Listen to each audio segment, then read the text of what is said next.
Okay, so it's a real pleasure to have on as my second guest, James Tunney, warm and humble gentleman and a polymath, definitely a polymath, and a polyphili, I would say. This is another word which means a friend of many things. And well, he's a friend of humanity, which is quite rare in this day and age, it seems. Um, Clearly lived many lives, I would say, in his one life, which obviously means many deaths in his one life, which is what a good philosopher does, right? You have to go through many deaths. He's um, he's a LLM, not a large language model. I hope, James. Yeah. That would be pretty ironic Mm, in your mm. case. But a legal magister, master of law. He's an accomplished artist, a painter. You'll see on his many interviews that he does online that the sort of painting behind him appears as a kind of mood ring almost, with like a little Mm. subconscious message on his videos. He's a poet, had many collections published, a novelist, and has written this series of remarkable books in at a cracking pace, actually. So the Scientism series on Scientocracy and so on. And I've been reading these for a few years now. I'll put a screen with these on at the end, and you can help James by buying those and reviewing them. I actually saw a review of your Plantation of the Automatons book yesterday, which described it as if 1984 and Brave New World had a bastard child raised by Teilhard de Chardin on mushrooms and legal document. That's, I mean, it's, it's pretty Nice, yeah, nice impressive. review, Uh, yeah. Mm. so I also see you wrote forward to Jeffrey Mishlov's, one of Jeffrey Mishlov's books, and I actually first discovered James shining his lamp on that really nice serious thinking aloud of his. And my ex used to call Jeffrey Mishlove Jeffrey Marshmallow, so he always is fixed in my head as Jeffrey Marshmallow now. Yeah. But yours are always my favorite episodes on those, and I noticed you're sort of quite a few viewers' favorite person to be on that series, and you're always full of integrity on there and sort of fearless truth teller, regardless of any consequence, it seems, to yourself. And you tackle very difficult areas.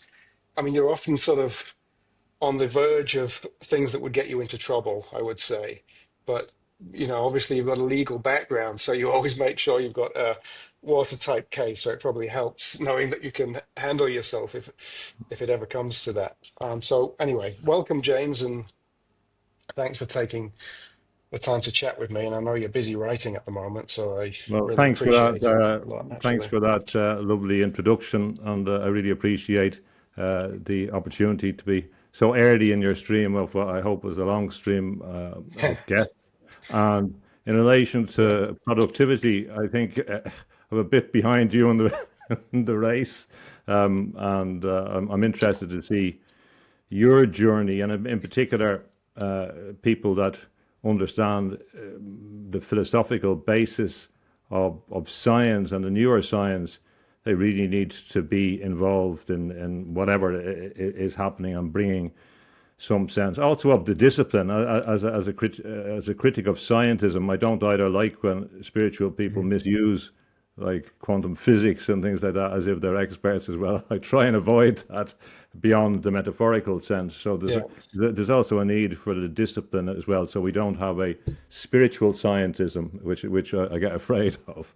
But thanks for the introduction. Looking forward to the conversation.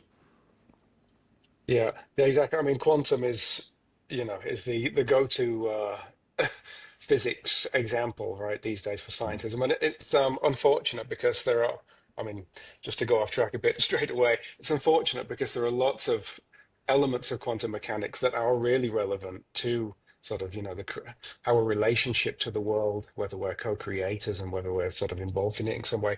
But the way it's been done so far has sort of been a bit of a car crash and has hindered rather than helped any kind of merging of spirituality and Yeah, I think you're in a spiritual good notions of position to and help science, I to think. help direct that as well. So we need people like that Yeah. to act as a sheepdog to the flock. So, I mean, first question is because, I mean, I'm not sure what audience I'm going to get for this. Initially, it's going to be people that know me, and they'll probably be quite surprised by the choice of guests that I'm going to have on straight away. I had Jeff Kripal on last week, as I mentioned, who, he sort of drifts a bit into scientific issues, but he's more history of religion. And to be honest, my goal in this podcast is more about the relationships between things like religion and science and spiritual issues and science, and trying to shift us away a little bit from materialism and things like that. So, first question, um, out of curiosity as well, but also for the viewers. I mean, so you were in academia, right? You were once an academic. Was it English? And well, I mean, you left, so I'm just curious if that was the result of a specific episode. Was it a spiritual thing? Did you get sick of academia? And what led you now to where you are, where you're basically a sort of fighter for the soul of humanity? I think it's fair to Well, say. yeah. I worked principally in Scotland and internationally, so I was familiar with the UK system. But there was a number specifically. It was related to deciding to have a family and that new phase. But in relation to academia itself, there was two elements. One was that the Iraq War undermined the totality of the illusion of international law. Whatever pretensions there was to a just system, it was scuppered there and then because we had people on the left and right, often from the left to the right, who basically believed that they could rewrite the rules of law, and there was no international legal system to stop them. So that undermined the claims of a just international system. So that was very difficult. There couldn't be any, the illusions were shattered, any remaining hopes I had about being able to work in that system. And also, the Mm. people forget that the universities were the place where a lot of technocratic ideas have been rolled out. They forget, for example, that the prototypes of the internet were used in the, say, the Janet system in the UK, etc. So the way that you can condition an infrastructure was rolled out in the university. So I saw that happening, and I found it very uncreative in its process. And there was a standardization and homogeneity which was becoming very Mm. evident there. In fact, way back, I understood. I didn't know a lot about technology when I came in, although theoretically I did, but I wasn't interested in the gory details. I'd studied areas of technological law before they were kind of relevant. So I was very interested in the macro sense. And Mm. I understood you could have asynchronous interviews, and I started that process actually on the university's networks, which would have been a pre-runner of the podcast, but nobody else seemed to understand what they were about.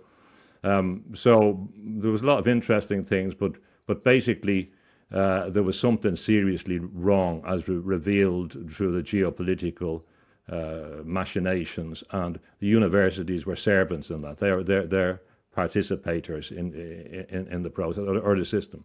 So I found that difficult, and Yeah. that helped me to concentrate. I said, okay, I'm going to leave this behind. I'm going to cut the connections.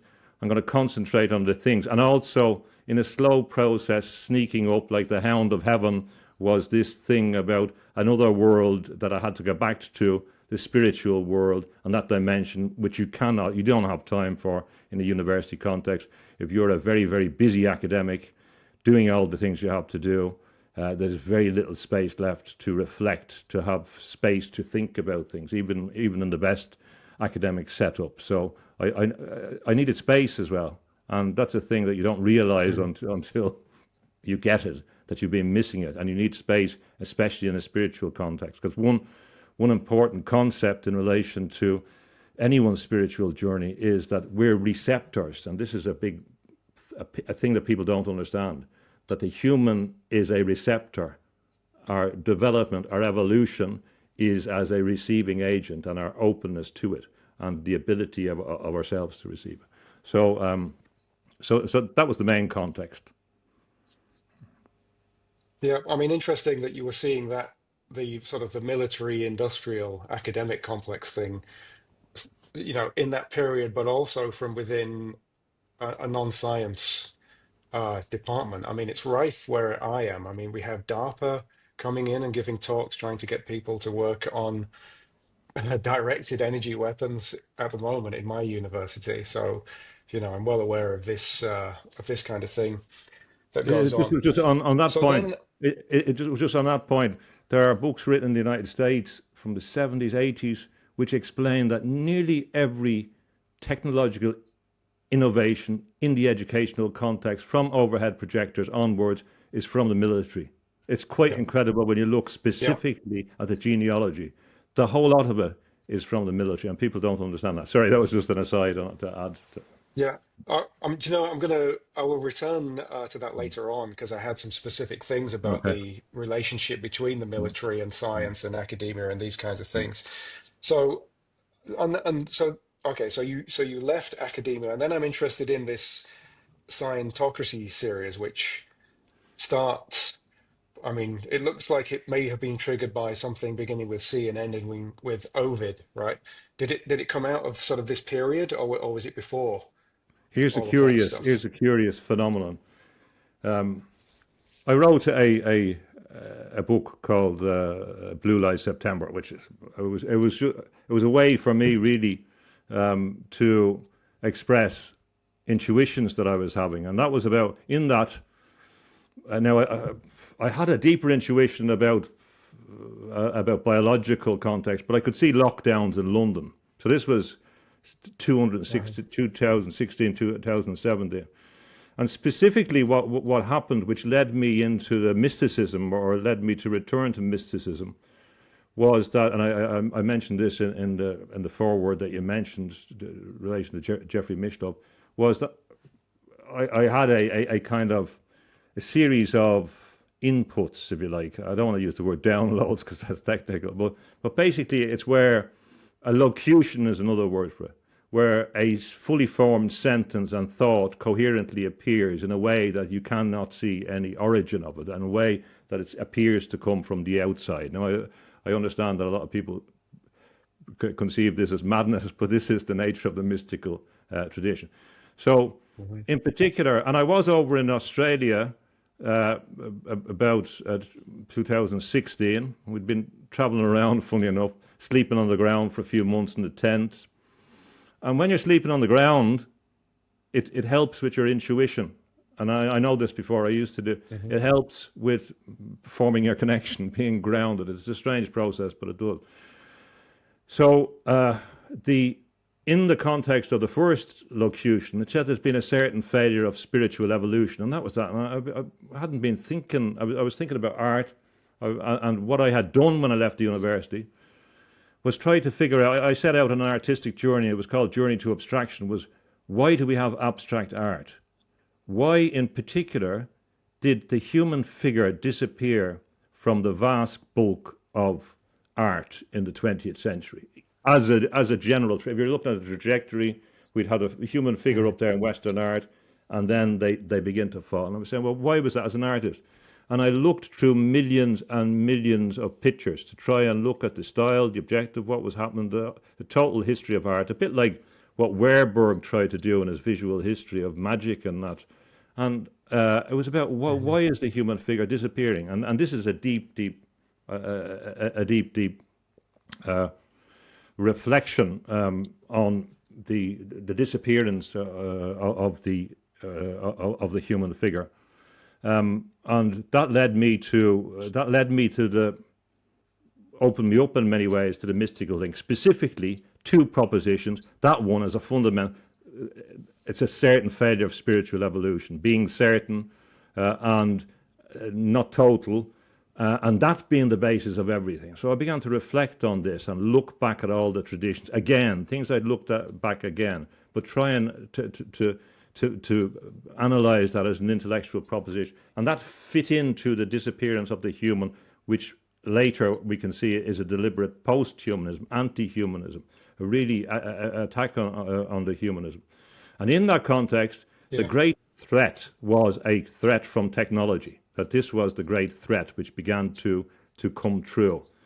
So my first interview when I came out of the closet in this context, in the spiritual context, it's like emerging and saying, "Well, I actually believe in the spiritual Oh, context." You know, it's a taboo, and it was even a taboo a few years. It's changing rapidly. So A little bit, yeah. my first interview over with Jeff when I did a series, my wife was saying that here they're talking about this disease, so that was over there. So it corresponded exactly. So my arrival came after a series of books on mysticism, with a suggestion of something bad coming. And in that series of interviews, which were Mm. recorded before it was the seed thing was announced, I said that the greatest threat to globalization is from scientism, and nobody was really talking about that. So that was, if you like, coming to me, and in many senses, the spelling out of the technocracy, scientocracy, is an effort to explain what is a spiritual insight. So the Yeah, I mean, it's spiritual interesting insight. that it began. It's interesting that you say it began with art. I mean, obviously, art is supposed to be some link to something higher. And then what happened with the technology, as you would have gone into, is obviously the camera, and especially things like Etienne Jules Marais, um, and this idea that you can photograph the atoms of time and then you can sort of decompose human motion and the human. And then this ends up in Duchamp's, ascending the staircase kind of paintings. So you see the technology infiltrating almost immediately the way that the human is perceived and as this thing that can be taken apart. So Yeah, I mean, yeah. it's sort of, it kind of makes sense. Uh, you can sort of tell a rational story about it almost, about how the influence of technology started to break things apart in how we view humans and these kinds of Well, just at ideas. one point on that, without That's very the interesting. if we look at the Renaissance, mathematics was really driven by artists. Perspective and studying of perspective, the studying of proportion, a lot of it was really driven by an artistic, esoteric, functionalism. And we forget about the mathematical input and the relationship in the context of the Medici's, and that's kind of ignored, that there was very functional reason, as well as the other one, the dark side, the engineer, the military Mm. engineer, Venice, the Venice being the home of the mathematics, the links between, again, the first mass production systems in the armaments Yeah. factories in that context. Well, and oddly, the same people doing both, right? The same Yes, people doing the that's right. art and the Yeah, mathematics and the military yeah, work, which yeah. is curious. Um, so, okay, so thanks for that.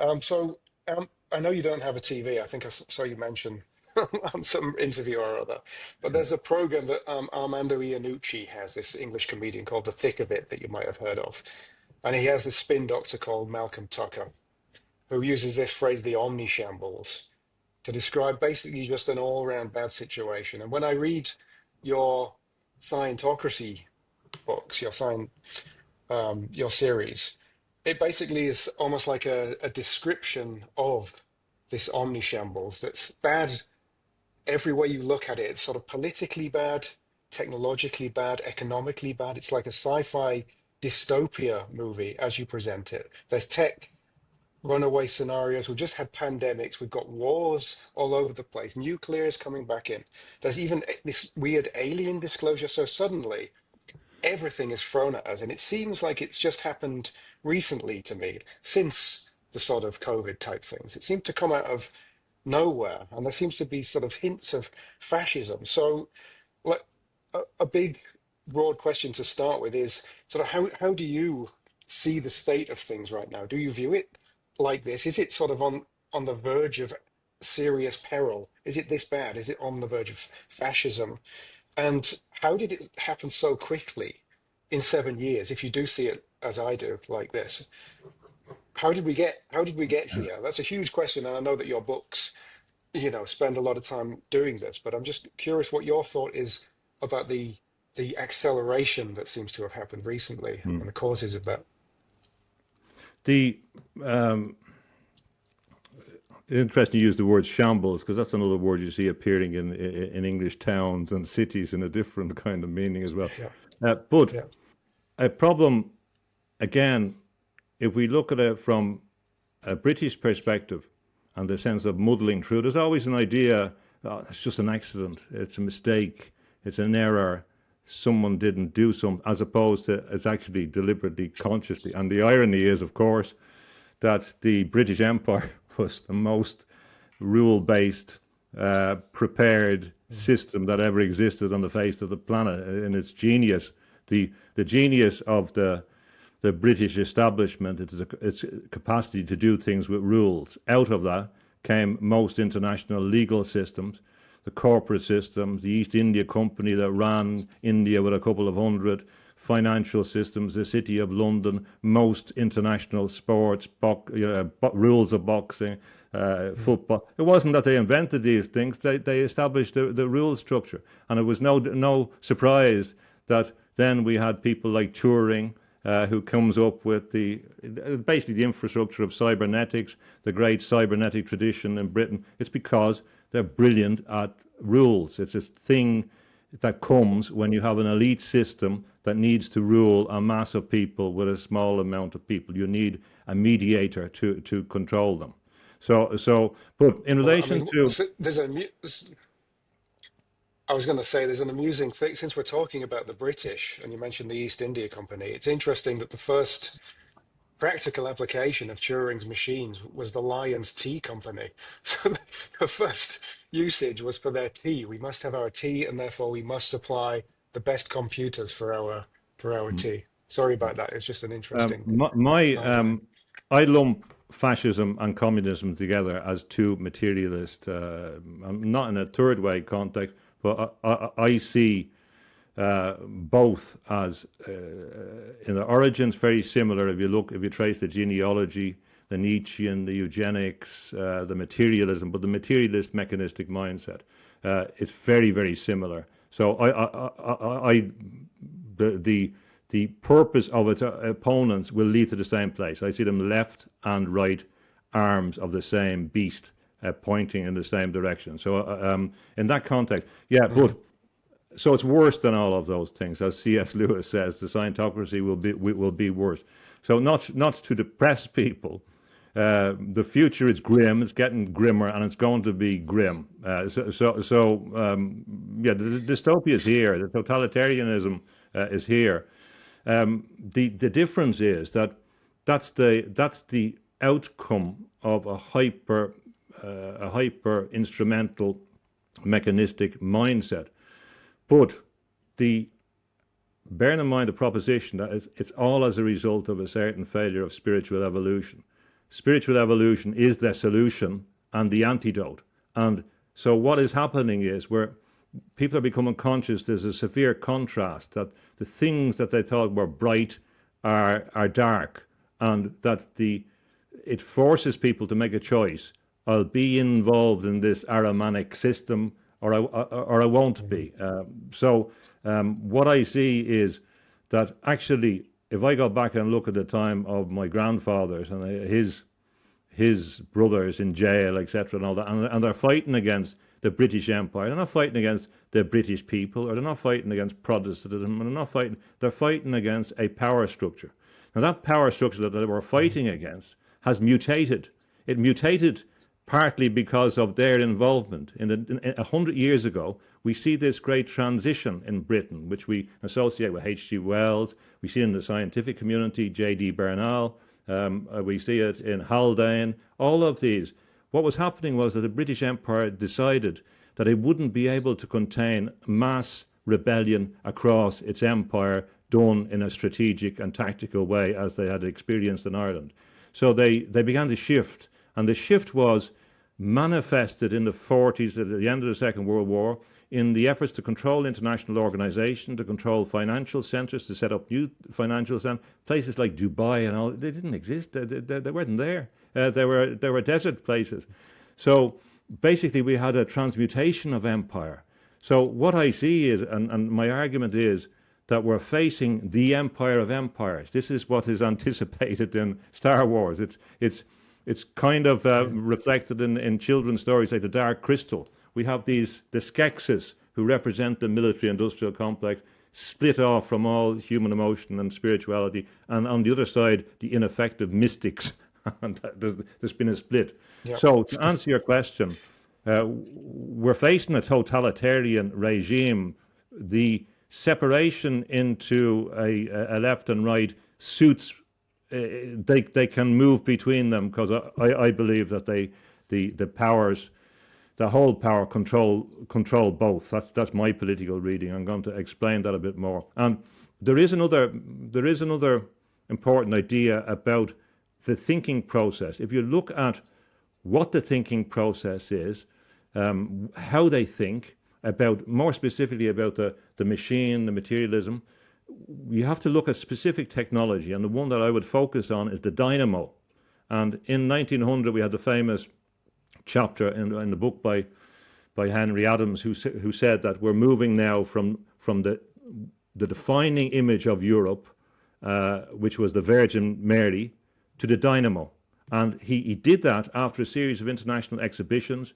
In particular, he was at Paris in 1900, but a number of people had been to the exhibitions in Chicago, and Westinghouse had its big dynamos. These Mm. dynamos would end up, of course, the Bolsheviks used them, because what did Lenin say? He said the Soviet Union is communism plus electrification. The language of Lenin, of Trotsky, is fundamentally based on the idea of the dynamo. This is the revolution. So what I am saying is that there's a deep idea, a materialist idea that underpins all of this, that underpins the industrial complex. So it doesn't really matter. What is happening is merely a struggle for the control of production. So Elon Musk can say, "Oh, we can produce it," and so can a legitimate communist say, "It's really us, the working class," even though there's not going to be a working class, and there is no traditional working class left. So I argue for a materialist empire which aims in its production to reproduce the human itself, and to, in the system of AI governance, to be God. And they're saying that openly. The scientists are saying that they are going to create God. Yeah, I mean, it's often the case that there is a productive metaphor, right? And, people think of, I mean, you talk a lot about cybernetics, and people have a tendency to think that cybernetics means computers. Cybernetics will be the thing that is used on these production metaphors, right? So you will create your cybernetic system in Russia, for example, I assume using dynamo sort of ideas. That's what's describing the flow. Earlier on, you had things like the physiocrats, right, that were trying to describe the movements in a country in terms of physiology. That was the production metaphor, and this is how you view a state. Now we've got the machine, which you've mentioned very well in your books, H.G. Wells's idea of the world brain. And basically, what seems to be happening, as I think you've, you know, argued very, very well, is we've got something like H.G. Wells's world brain idea, where we're giving everything over to the predictive algorithms of this system. So the cybernetic system is now the world brain system. Yes, our nervous systems Now, are tied into this. no, carry on, carry on. Yeah, and our nervous systems are tied into this. We're tied up to the network. We're integrated into the network, and that's associated with our physiological disappearance ultimately, but in particular our spiritual and consciousness disappearance, where they begin to establish, or deconstruct the human itself. Yeah. Yeah, so on the idea of spiritual evolution, which you say is the antidote. So I mentioned I had Jeff Kripal on last week, and he has this view, a similar view, which is that the human is two, right? And we have these parallel streams: there's the divine bit, and then there's the material body bit. I mean, you just mentioned the dark crystal there, the fact that there are the mystics who aren't very good. So no matter how well those mystics spiritually evolve, it's not going to do any good, right? Because they're not based and they have no sense of what's going on in the material realm. But what's happening at the moment is the material realm really is going at a hell of a pace and outstripping any kind of sort of spiritual basis. So ultimately, it's going to have to be some sort of combination, right? We can't just sort of ignore the materialists and pretend that they're not there. So it requires at some stage a bridge. And in fact, you might see it, and I'm sure you do, because you mentioned Edmund Burke at one stage, right? And his idea of the antagonist that's actually our helper that strengthens our nerves. And it might be that some sort of mythic battle like this is required, sort of cosmically required, to keep things periodically in balance. Because how do we know about our spiritual self unless it comes under threat? And then we're forced, as you said earlier, to have to decide to make a choice which sort of path we're going to go down. So might it be something that emerges almost organically in the cosmos to face us with certain things periodically? Um, yeah, I'm very close to that viewpoint, but there's a few little things, a few little tweaks I put on it. The first one, you'd have to say, well, it's not dialectical materialism we're talking about. This is so you can come to that position by saying, well, this is a classic demonstration of a Hegelian Yeah. dialectic, etc. So it's not that. And the if you come at it from my perspective, the the ultimate result is the spiritual will win. That we call the mystical, the spiritual triumphs. But we're talking really about the costs beforehand, and because the mystical tradition, a slight difference from the Dark Crystal, is they have to come to it, and he was Henson was really describing it as he saw in America in the military-industrial complex and trying to find a way to explain what he was seeing. But on the longer trajectory, the mystics win with a re-engagement of the dark forces. But what we're talking about is how much can be destroyed before that, and whether everything can be destroyed physically. But the spiritual world will not go away, and it will not disappear.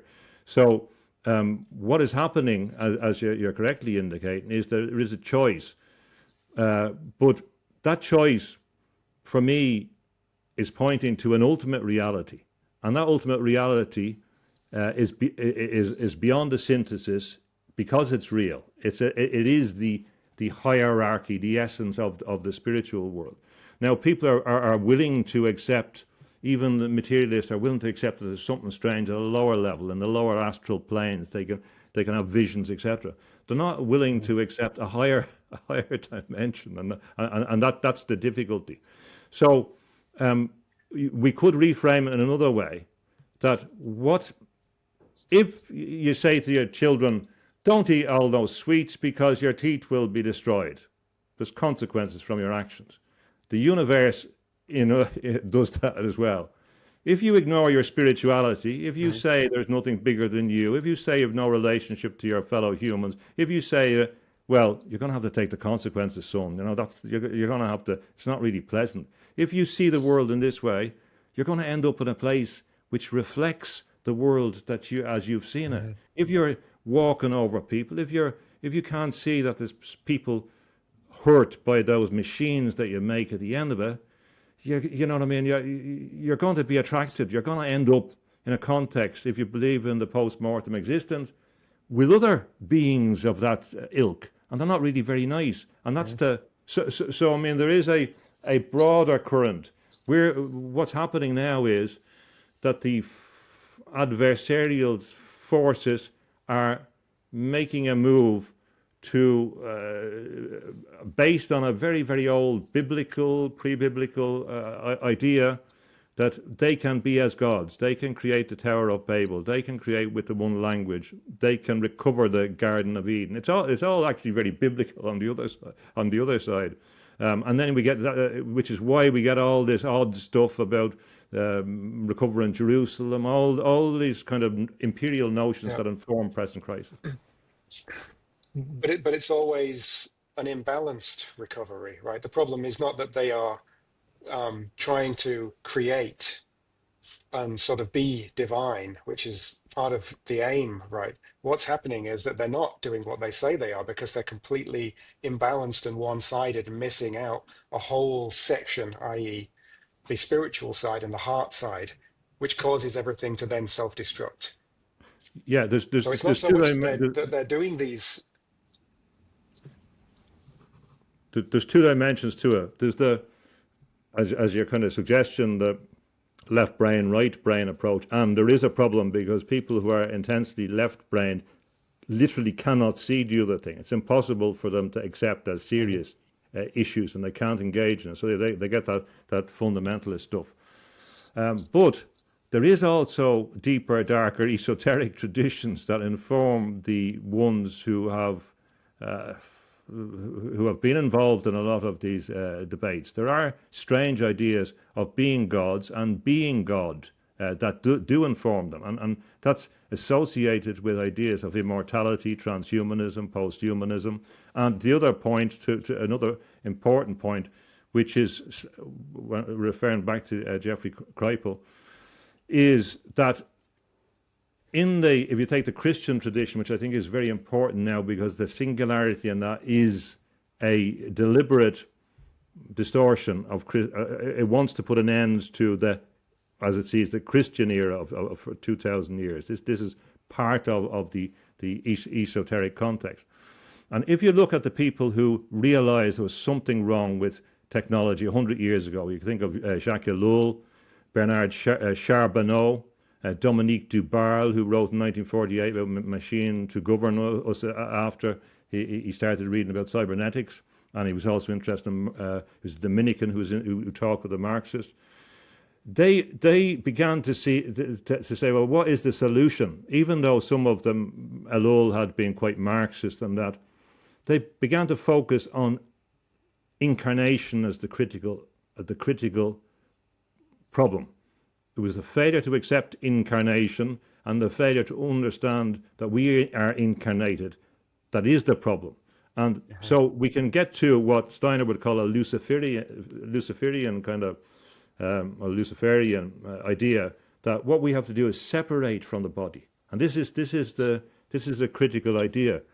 For some strange reason, in the overall picture of things, we have to be incarnated in flesh and blood, and that's the only conclusion, and that whether you take it in the Indian tradition or whether you take it in the Incarnation, it's saying this body incarnated in the fine-tuned universe is critical, and you have to understand that. People used to understand that, Yeah. but scientism has blinded them to that. Yeah, exactly. I was going to say being spiritual is not quite enough, right? So you say spiritual wins, but it always has to be counterbalanced by incarnation because you can quite easily get bad spiritualists, right, who are self-serving. So it's mostly about the self-serving aspect. And there's something about having a foot in both camps, right, being amphibious, that somehow grounds each side from being taking off too far into the ethers or whatever, or too far into the earth. Yes, So I think, yeah, I would agree with that. there's a healthy reflexive relationship that Uh, should, although the materialist side believes it's a zero-sum game. That's the problem. yeah, I would also agree with the hermetic kind of view that you have, and I must say the dual aspect monism book that I wrote with Harold Atmanspacher, who's going to be my who will be my next guest.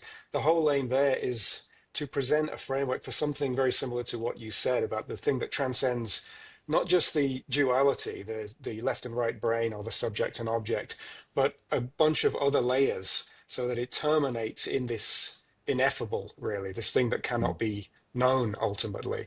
So that's sort of our attempt to try and do something where it genuinely bridges the material and the spiritual whilst including them both and accepting that materialism can do good things and it has its own role to play, and spiritualism and idealism can do good things and have their own role to play, and it sort of views the relationships between them in a different way, actually.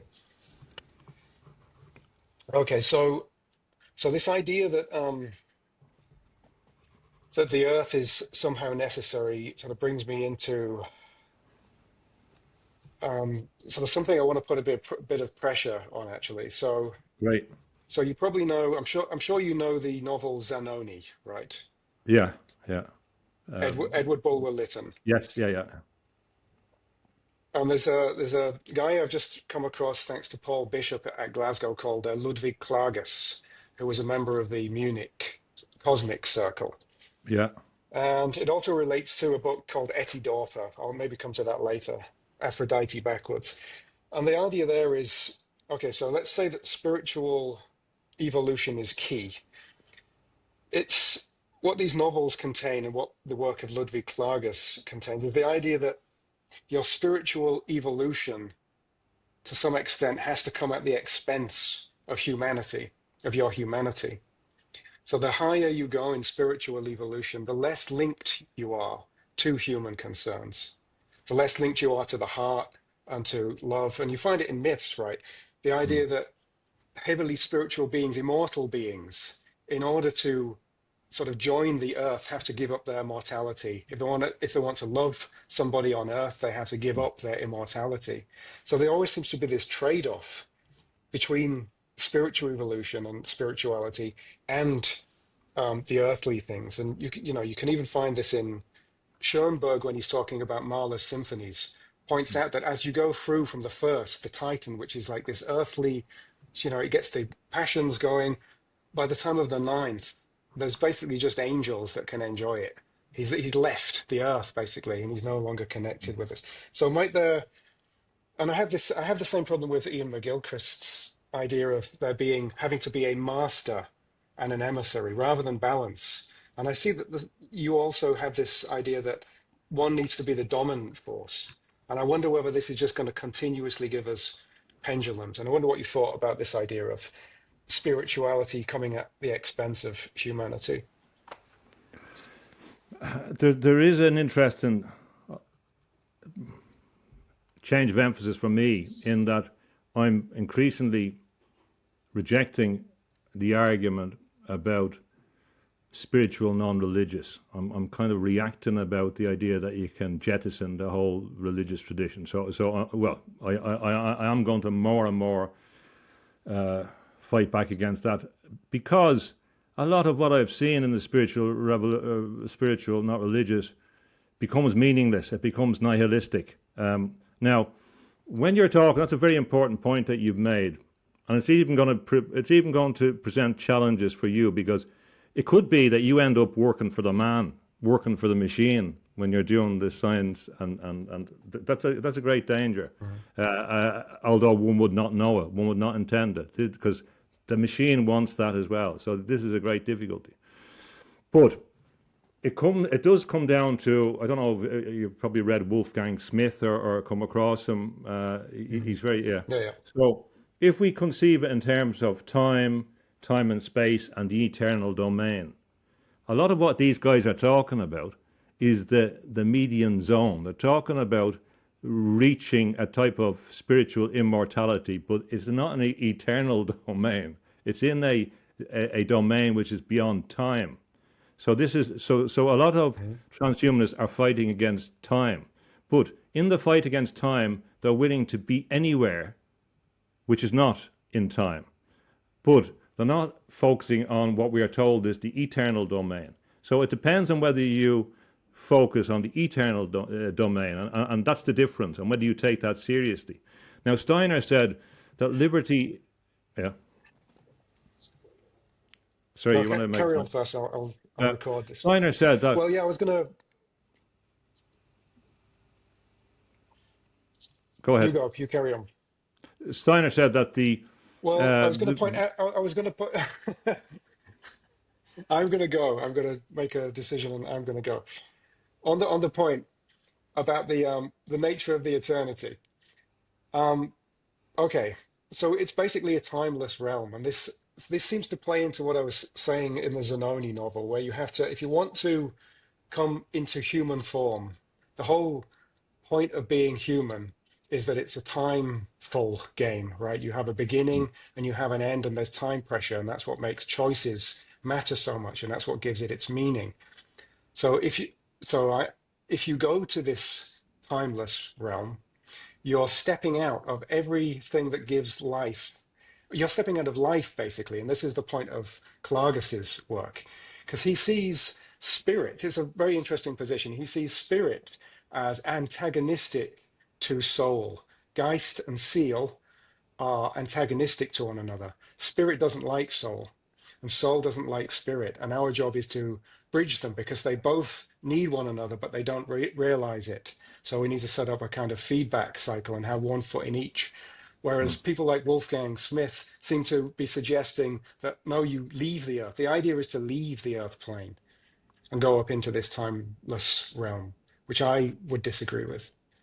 Um, yeah, I was really referring to his classification of the things being a useful indicator to what the theological position is. And I was going to say about Steiner. Steiner said liberty, equality, and fraternity is great, but people didn't understand that they were talking about different dimensions. That the mistake was to believe it was all about this dimension. And there's something there's something profound in that. The problem is that the implications of a lot of esoteric practices of Luciferic ideas, if you look at it from a Steiner perspective, is that you can access a spiritual disembodied, a useful way, and think of it in relation to incarnation context, to escape from certain restrictions. But you can only go certain places with that. You're barred entry from a different dimension. And there is, in all the traditions, an idea. Now, not people misconstrue this as about obedience to, but of submission. Now, the submission is merely a recognition of a greater hierarchy. The implication is that there is a greater hierarchy and an eternal domain. And it comes to answer the question, you have to begin to ask, well, who are we and what is that thing made of? The spiritual soul distinction is a very important one. It's a very important one in relation to mysticism, in relation to Catholicism, and often the bias is, or the tendency is, to regard the soul as a function of incarnation in the fine-tuned universe, that there is a more immediate need to navigate in the context of around, whereas the spiritual is a more permanent context. I think I focus more on the word spiritual being a unifying force, and the idea that unifies, or the way I would think of them, is in terms of coherence. That really say, well, who are you? What are you? Where are you going? Where do you come from? Really, we're talking about a type of coherence. And that if we're talking in any realistic sense about a post-mortem existence, or heaven or hell, we're talking about something that maintains its coherence. So I think we should think more in terms of states. And even then we get to problems. So if you take a kind of Oriental view or a certain Buddhist view, the idea is we decohere, and we some way the drop goes back into the ocean. Now I think that's a very, very, it's not a metaphor I subscribe to. I don't believe in that. I believe that we maintain our coherence. And I think this is a critical idea. And then we say, well, what is coherent? Now, if we look at all the spiritual traditions, I've tried to explain that for me, the source is of spiritual light. Spiritual light is something which pre-exists physical light. For me, they're pointing to something which pre-exists that. And when we look at the spiritual tradition, one spiritual tradition that informed me, as well as Catholicism, is in particular coming from Ireland, was the pre-Christian, if you like, a scientific kind of manifestation, which we see in places like Newgrange in Ireland, which is 5,000 years old. It shows that I was in there about 40 years ago in the inner chamber before it became impossible to get in there. So on the 21st of December, the sun shines into the center of this mound as it did 5,000 years ago. When the sun is at extreme point on the horizon. And it's a quite remarkable experience, and that structure was built and is there still. And if you look back through the Irish legends, it's difficult to come to a creation story, although there is an indigenous tradition. You don't really see a simple creation story as you would do in other dimensions. And I think that's because the stones, in many senses, materially manifested this creation story. And so, for example, it's easy to understand when you're in the center of the chamber in pitch darkness, you're in the womb. This is the matrix. And when the sun comes around, you have a beam of light that comes into the center. And this unity of the if you like, the sky father and the earth mother, if you want to put it in those terms, the material and immaterial, is the basis of all kind of traditions. So we see that Yeah, in the virgin birth, the annunciation, and so, this is a classic thing. Dawkins says, "Well, the virgin birth. You don't believe in the virgin birth." I saw a headline in the paper yesterday said virgin birth, part of Genesis, etc. So don't tell me that yeah, virgin birth cannot happen even in scientific terms, yeah, for example. But it's that idea, and you yeah. find that Although in this is the cosmic virgin birth, right? well, everything is a Russian doll within another thing. That we need to understand things in a particular. It does come. I'll put it another way. The question that Dawkins would be better at, or would be more intelligent to ask, is: do you believe that the Virgin Mary is an existing ontological reality? Now that is the do you believe that the Virgin Mary, Mother Mary, is an ontologically existing force now? Now, for someone like Steiner, he say, of course, or for the people of Fatima, I believe it to. I would stake my claim. Yes, it is, and so I don't know that you exist, Dean. I'm guessing that you do. I don't know that you're not an AI.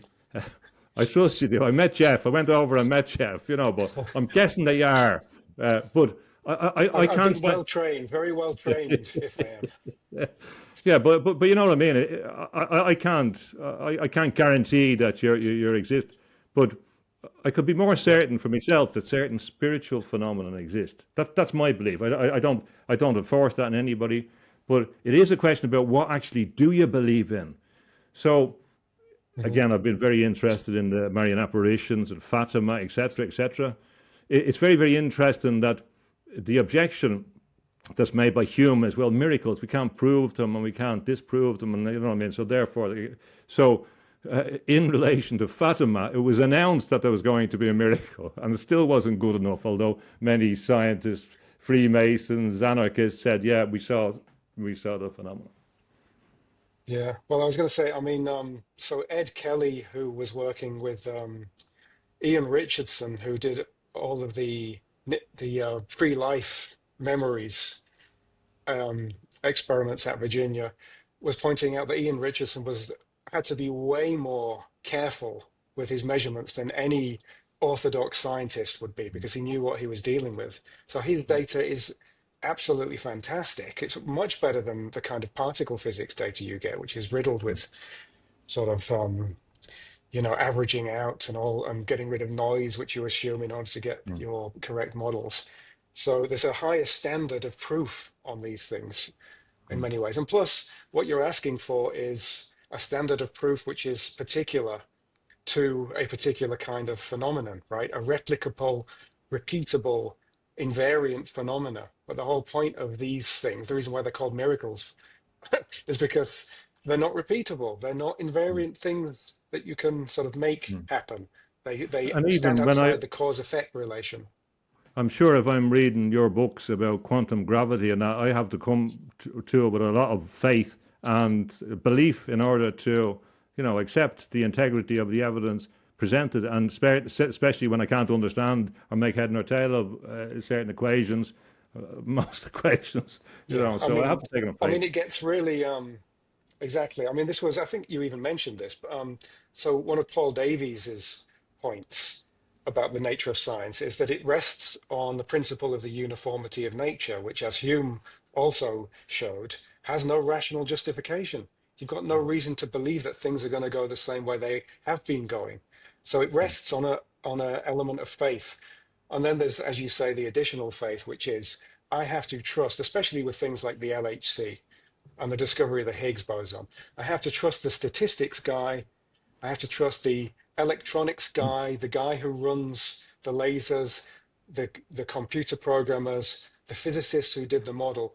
There's so many elements that go into that it's a huge um, faith project. mm, It's just they don't mm. they don't notice it. So yeah, I would agree with this.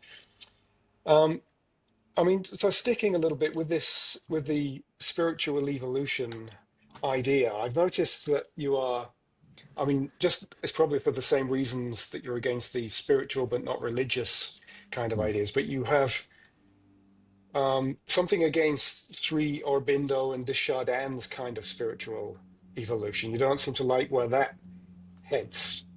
But there are, and you know, I'd be interested in what you think of other traditions, such as the, you know, the Kabbalistic traditions and the Sufi tradition of sort of creating the perfect man and that sort of spiritual evolution.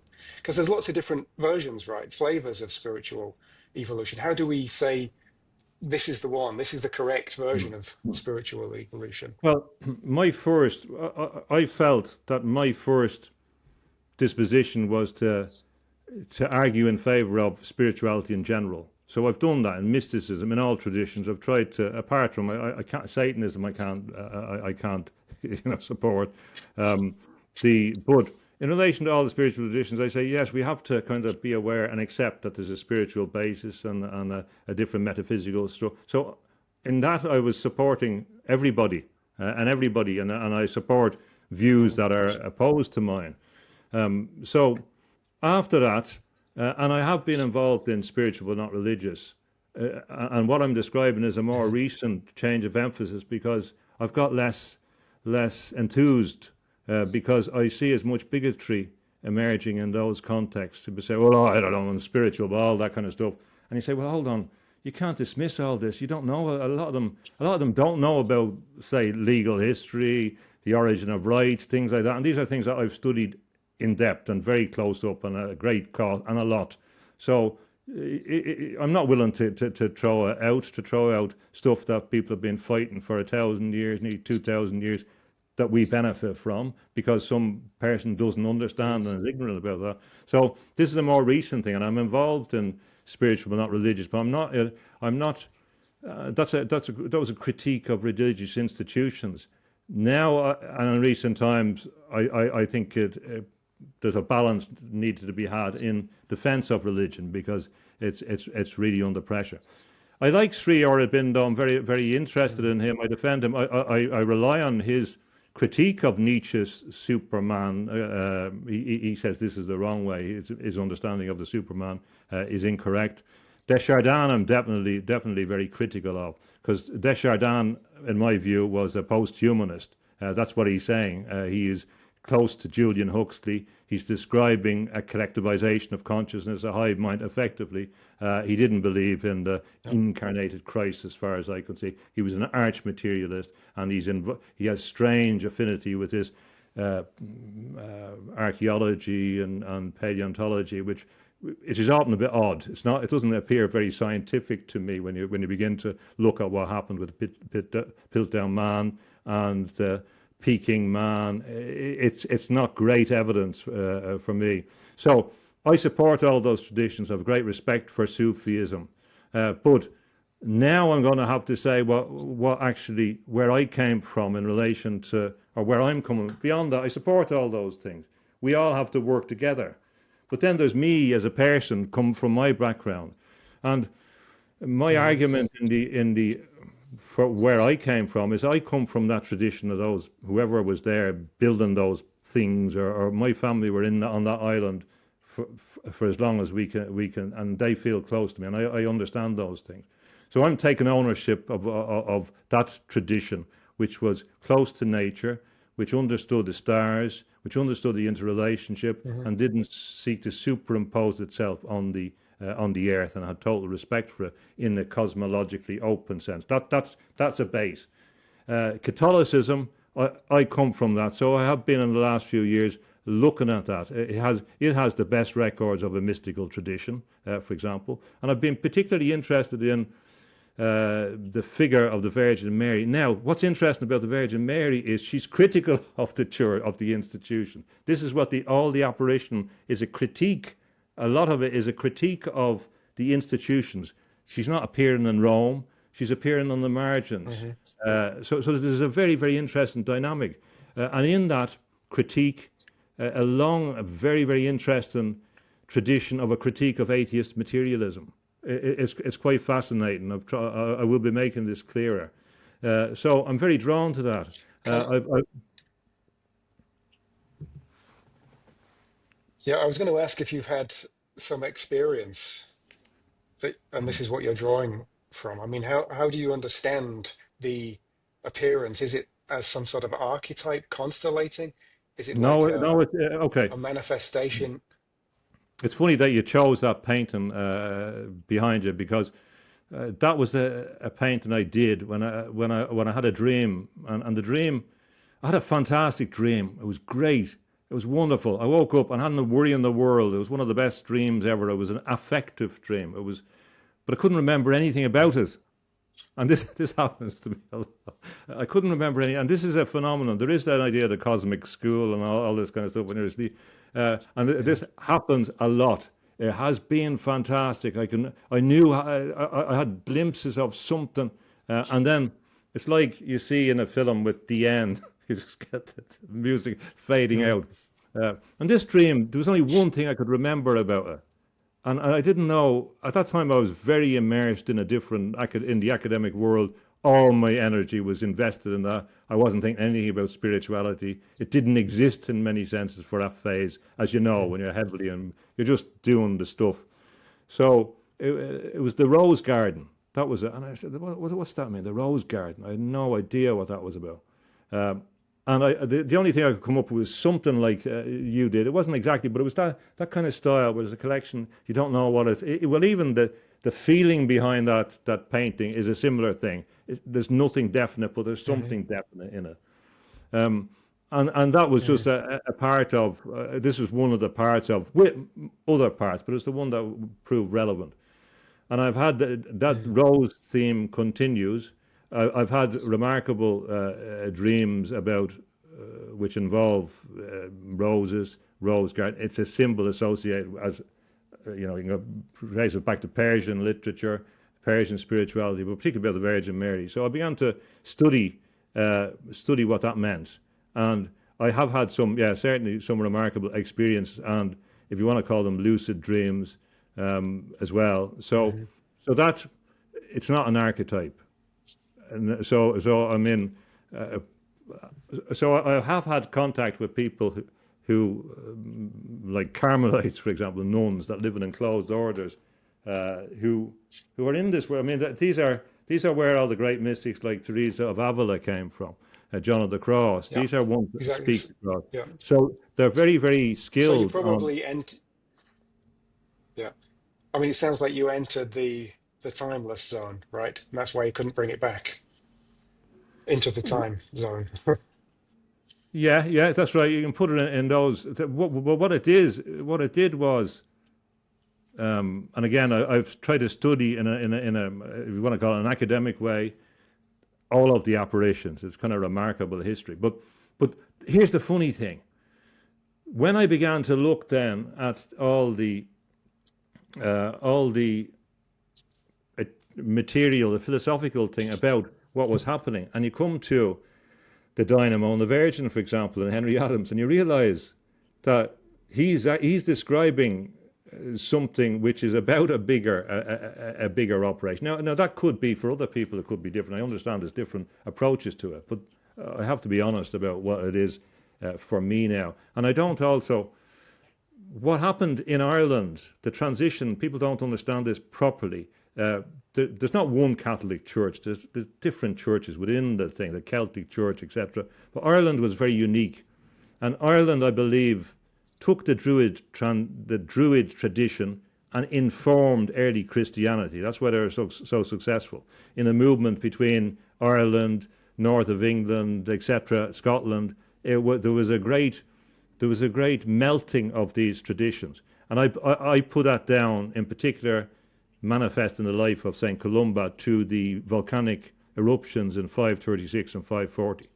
So what I believe happened was that the Druidic tradition said, look, you're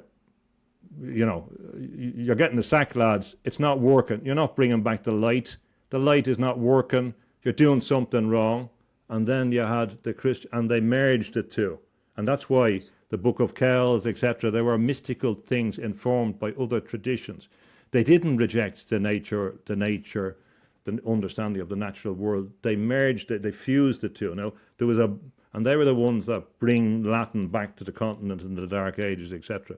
And then there was a centralization process which began to get rid of their knowledge of astronomy, etc. So there are different traditions that are there. I say there are a lot of rich traditions which we cannot now disregard because there are various wars going on. I think we have to be aware of it. And if we look at the Elizabethan England, John Dee and the magic tradition, where did he come from? He came from his library that Mm. they had come from the monasteries. It really, he got a lot of information from what had accumulated in the monasteries in Britain, because they were the ones that were leading what we call science.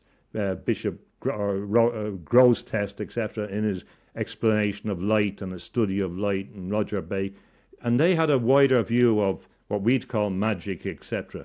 Because in the early tradition, in order to prove yourself, you had to show that you were a better wizard than these guys. That you were, I believe that was the early tradition. So later, Protestantism has really confined the spiritual tradition in Christianity to a far, far narrower basis. And certainly if we compare it with Eastern Orthodox. So I'm very open to the traditions. But in relation to mine, I kind of have to say, well, I come from that Irish and early Christian Catholic kind of background, including the folk tradition that was there in Ireland. So Ireland wasn't industrialized like Britain was. So one theorist said it was 300 years behind a lot of other countries in Europe. That meant that when I went down to my grandfather's, he was using a handheld plough, like you see in medieval pictures. It's hard for people to understand. It was a different world. I saw the end, like in the dream.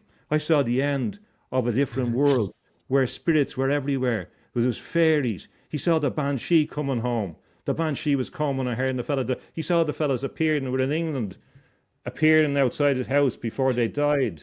This was everywhere. The spiritual thing never stopped. It's only for this generation that they haven't got that they don't believe in the totality. I encourage everyone to Yeah, embrace fun. the reality and follow that to Mm. wherever it brings them to. But there is some kind of, you do get to something which is ineffable, yeah, at the end, which it has to be beyond all those things, which has to be something we can point to. But we need a humility to accept that there's a way to point to those things. Yeah, I think so. I mean, a lot of it has to do as well with attention, right? So, obviously Ian McGilchrist has these nice things on attention as well. If you are not attending to things, I mean, if you can miss a material gorilla going across a basketball court because you're not attending to it, you can quite easily miss a whole bunch of other things that are going on because you're not attending to them, right? Because you don't expect them to be there. I mean, I've personally seen in Barrel, where they really shouldn't be these things, a white stag, a total otherworld, strange phase, like a phasing into some strange state. Stag looks at me, a white stag, and then wanders off in where it shouldn't have been. So that's just a strange experience. And as soon as you start opening yourself up to these kinds of things, they're everywhere. It's just as rich as material existence. But I mean, just on this, I mean, this leads into another thing I wanted to talk about, which is the nature, the role of materialism, right? There must be a reason that it's taken hold so well, and it might actually be serving I always try and look for the cosmic function of these things. There might be a cosmic role that materialism is playing, because when we think of matter, it's predictable, right? It's not malleable. It makes reality safe. And there's a nice book that you probably read by Lewis Mumford on utopias, where he's talking about the fact that our worldviews offer a refuge from essentially chaos and absolute reality. Materialism is a really safe worldview in many ways. At the moment, it's got out of control, right? It's been corrupted, but it itself is stable. I almost wonder whether the word firmament refers to the fact that we are in a zone where we can trust that things are not going to go out of existence. right? Its farm. So might it be playing some kind of special role here? Well, looking at the stuff that you've written about, your concept of materialism would be radically different, I think, from an ordinary person, a non-studied person in relation to what material is particularly when you get into the quantum domain. So it's a word of very limited means when we go beyond a certain point, and certainly into the quantum world, which I'm not going into, but in relation to the meaning of what materialism is. I have a different conception.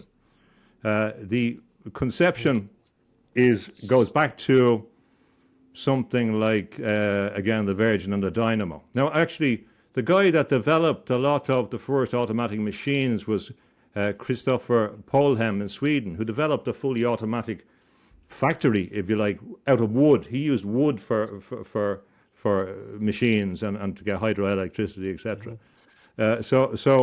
And wood, of course, is Madura material, and that was a conception. But we have in the word material, we have the word matter and mother, as we have in the word Mm-hmm. mother city, metropolis. Everything, as we have the word in the word modern, has mother, the Swedish version of mother. We do actually have a clash which is different. So this is where I'd have a slight different emphasis. Materialism is the supreme doctrine, along with modernism, of an industrial control system that views the human as something to be controlled. So it's not as if a dialectic context. In their view, it's a view of how we control humans. Science from the 1830s is an instrument of imperialism. It's an instrument of control. The computer, Babbage, etc., they're how to administer colonial systems. Turing and his computers and things, it's in the context of war. Everything, even electronic music, comes from Bletchley Park. The first ideas that we can have this random music. So even if you look at the words for plantations in South America, it's associated with engineering. It's engineer. This idea is a consistent, radical, if you like, in the Dark Crystal, the Skeksis idea. So what we have, in fact, is a control mechanism that continually perfects its ability to potentially control individuals on a worldwide context, set about or set in juxtaposition to a wider sense. Now, that doesn't mean that we don't investigate or look at, but we have to have a certain attitude in relation to what we're doing. But even then, I was going to make the point earlier on when you're talking about the scientist. I studied intellectual property, I taught intellectual property and wrote about it. When you look, as you know, a lot of the great inventors or mathematicians, they didn't step through any process. You do this, you do this, you do this. A lot of them were inspired. It came from a different dimension. Even there, we see it.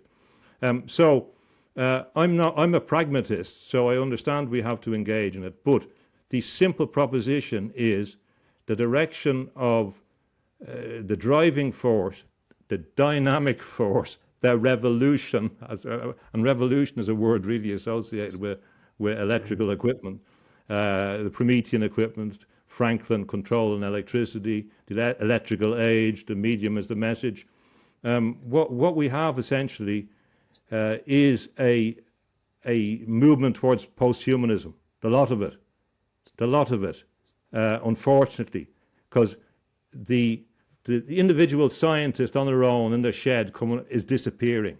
It's a corporatization and incorporation into the military-industrial complex. So unfortunately, where we are now is that all the investment, all the money is going to make the control system. It's not going to free the individual. We don't have that. I can't see any evidence of that. So I understand that and people are often reassured of this dialectic, but it's a zero-sum game. That it's a zero-sum game for them. They want to make God, and in order to make God, they have to eradicate every other conception, every other sense of the inevitable, every other spiritual tradition. I say the spiritual tradition should combine in reinforcement of the spirit of the spiritual tradition they come from in a more pan-human sense, respecting the traditions and the different things, to oppose this, because it will only steamroll. All the dystopians are merely descriptions of what is going to happen. Orwell saw as inevitable, although he didn't see that the scientists were involved in, like C.S. Lewis did. C.S. Lewis understood that it was an odd combination of materialism and occultism going together, a dark occultism. So I used to think that it was a dialectic. I don't really anymore. I think that really we're talking about two radically different conceptions. Now, obviously, we want to try and marry them, but I don't think that's the objective of mass industrial materialism or Yeah, productionism I is mean, another word. your approach, yours sounds like it could fit just as easily something very religious and spiritual, like as well, if you did it industrially. So, I mean, if you look at something like the Talmud, the number of volumes of the Talmud, which are essentially a book of how your mind should work, right? How sort of not just your external behaviors, but your internal behaviors. It's almost as sort of I don't know, insidious as what's going on with the material technologies as you describe them. So I don't know. There must be Yes. something, a different thing that's distinguishing them. Yeah. You're right. I mean, I have a great respect, and I've looked at the Kabbalah and studied it, um, and they point to a range of things. So, in fact, one of the critiques, which is not made sufficiently of the Catholic Church, was of its embrace of technology. So, in medieval times, they were the ones that developed the automatons. They were the ones that developed the mechanistic thing. And funnily enough, because the narrative says they're anti-science, it's ignored. But actually, there's a deeper Mm. critique there. Well, what is this system? Every revolutionary that wants world government is trying to replicate the ambitions that they had. Now they will put it on a Mm. celestial context.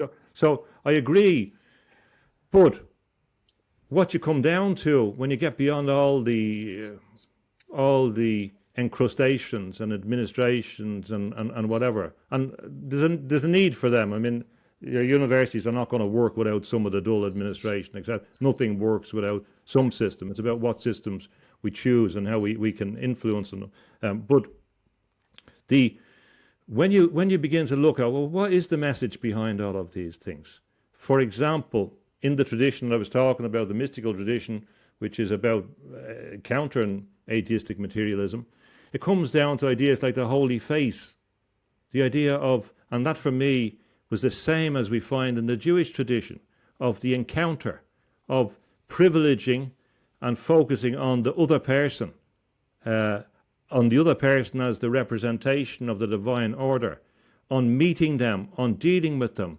It's really that simple. I mean, the other stuff around can help us understand in a macro sociological and traditional way that links us into a broad tradition. Now, the tradition is important in a dynamic world, because the dynamo wants to take away your memory and your memory of yourself and your history as well, because it can continue to revolve in a permanent revolution, but you can't. So there is an importance in the maintenance of tradition in relation to be able to make choices that won't be available in a post-industrial society. And so it's in that continuities, or those bases, those frameworks, that we can certainly reinterpret and revivify. But that tendency to bureaucratization is there, whether you're a communist, Mhm. whether you're a capitalist, whether you're a religious person and none. We can't avoid that, and we have to optimize those things, or think about those things, or be more enlightened about, or apply the great scientific wisdom to actually systems of how we live. So at base, when I come down to it, the the implications are always simple in relation to all the complexity about dealing with people, about dealing with, about living in nature, about respecting the Mm. wonder of the fine-tuned universe that we exist in, of accepting the importance of whatever incarnation, without all the other stuff that is the same proposition as the same lived reality. But we're talking about a situation where the existence of humanity as a species is not taken for granted.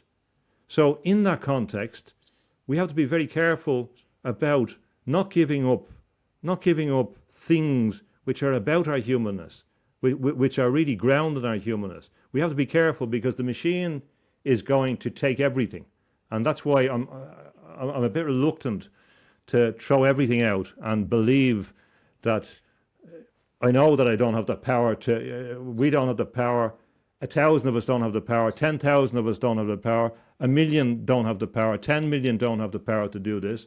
So I'm not going to overstate my ability to counter that. We have to do it individually. Mm. Yeah, I mean, what you're saying there reminds me of something I was going to get to a bit later on, which is this E.M. Forster short story, "The Machine Stops," Yeah, right? yeah, Which is where yeah.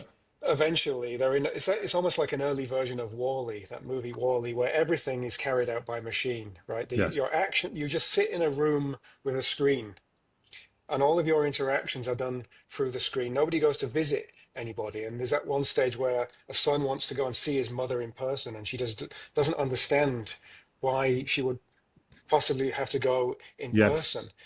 And the son asks the mother to turn the machine off, and she sees it as blasphemous. And he says, "You talk as if God made the machine." And they sort of view the code book as the Bible. Anything real outside of the screen they call imponderable bloom, which is all the nature. And everything is done for them until one day the mending machine, what they call the mending machine that looks after them, breaks. And in this story, nobody can have original thoughts anymore. They have to sit and work at having thoughts. They're gone. They've lost the ability. And this brings me to something that I just saw this week, which you will have seen it, which is this new phenomenon of AI psychosis, Chat mm, GPT psychosis, where people are sort of outsourcing their their discernment really to these chatbots, and they not only think that it's conscious, they think that it's divine, and they think that it's giving them divine guidance, divine messages, and there's people sort of blowing up their lives. So there's this, but there's also another interesting thing, which seems to have only just come about, which is aphantasia. So there's this idea now that there are people that don't have any internal world. They don't have their imagery. I mean, it's a useful word as well because it reminds me of the never-ending story, right? They've lost their ability to imagine things because and it might be because, I mean, it's a hypothesis, right? They've spent their entire lives on the external, on the screen, like these E.M. Forster novels, giving it all to the chatbots on the screen, and they've not learned how to imagine. So they've lost their power of imagination. And we're here already. This isn't sort of science fiction now. We have these things right now, sort of this psychosis and these aphantasia cases. I wonder if you've seen these cases, these aphantasia and these chat GPT psychosis cases. What do you think of them? yeah. I think there's only the tip of the iceberg. The the danger is that we're going to enter into a whole range, a whole myriad of mental conditions. I think that the pace of change of the dynamo is actually going to drive most people insane. And I actually mean that. We're not processed to deal with the amount of information, the amount of influence on our nervous system. This never happened before. I remember when I was down the country in the same place, and I remember saying, well, what do you think about all this stuff about World War and nuclear? And at the time when people were talking in the 70s about nuclear weapons, they'd never heard of them. They looked at me like I was, and they never bothered with anything like that. It wasn't in their And they were right to all the things they told us. They're telling you in school to hide under the desks and all that. So all the people that get sucked into the machine worry about. They didn't care about it. They never heard about. And they're looking at me and they didn't want to know anything about. It. Why would they? They had no control over that. It was something else. It was because a lot of the stuff, a lot of the world we live in is fantasia. In relation, so I think Of course it is. in order to be able to live, this is the way it's going to go. In order for you to be able to function and live in the world, you will need the chip. You will need something in your body to enable you to keep up with it. This argument has been made already. So there will be the first part of that will be making you very unable, very anxious in order about keeping up with all this technology, and then you will be integrated into it. So this will be presented as a medical solution to the thing. So that's definitely there. E.M. Foster is certainly a good example. Another one I was looking at recently is the 1971 song called "The Mean Machine" by the Last Oh, I Poet. know that. Yeah. I was looking at that Yeah. again, I know and it. someone sent it to me, and I had looked at it, and then, when I looked at it again and said, "Woof," he said, the guy said, "Is this what you're saying?" I said, "Yes." Spot on. It's spot on. Oh, it's unbelievable. But that's a tradition you don't Yeah. hear about because hip hop would have been sucked into the machine then and taken over. So people that came from that tradition, in going back through the black spiritual tradition, known that there's something there putting you in slavery and all this very, very deep, understood, real, all that was kind of diverted to make the machine get stronger and incorporate into as they do. So this is another reason why you need any spiritual tradition. So it's again not selling one. In order to survive this, you're going to have to commit yourself to your own spiritual consciousness, to your own spiritual light. I was going to say, I talk in terms of light. Just one point that a lot of these beings, other beings, there may be another. Oh yeah, about materialism. They may exist in a different state of matter that we don't understand, and that can also be related to a different dimension. Because some of the figures that I've Hmm. seen, they're not quite in this dimension, and that's why you see a lot of the fairies at twilight. But if I was to guess at some of them, you would certainly consider something like a plasma or something of that domain, or some which could, is physical. But that does not pertain to the eternal domain. It may appertain to the domain which is in between, and that's where likely. And so, and Hmm. also these figures that you read about in Scandinavian literature that people don't believe in anymore, the trolls and all these guys, they exist. I'm sure they exist. So all these things exist. But I don't want to live in their world afterwards. I'm not aiming for that. And I'm not aiming for the mechanical elves, Hmm. because that's not who we are. Again, if you take a non-canonical gospel, one that's not accepted, the Gospel of Thomas, when he said, when Jesus says, if they ask you where you came from, say you came from the place where light came into being of its own accord. And I find that an amazing statement. All of the other statements in the gospel are accepted, but that one disappeared somewhere. But it sounds right to me. It's an origin story. It's an issue that you're interested in.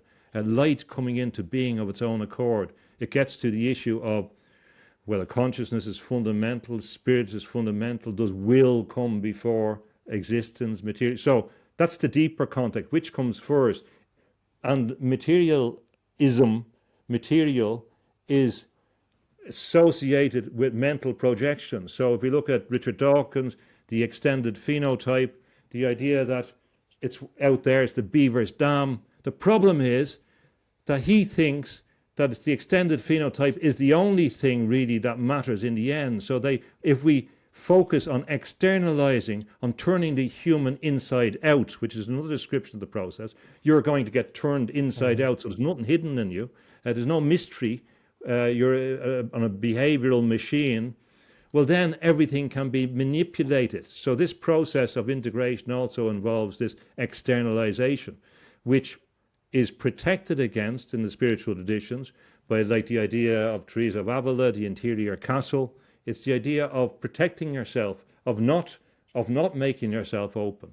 So yes, there's going to be more severe problems. It's a problem for anyone that uses, any, especially if you're doing something, working with the thing. If you're writing or whatever, you have to be sucked into the thing. It's a it's a fine balance. One Mm. has to manage that, even for the best brains.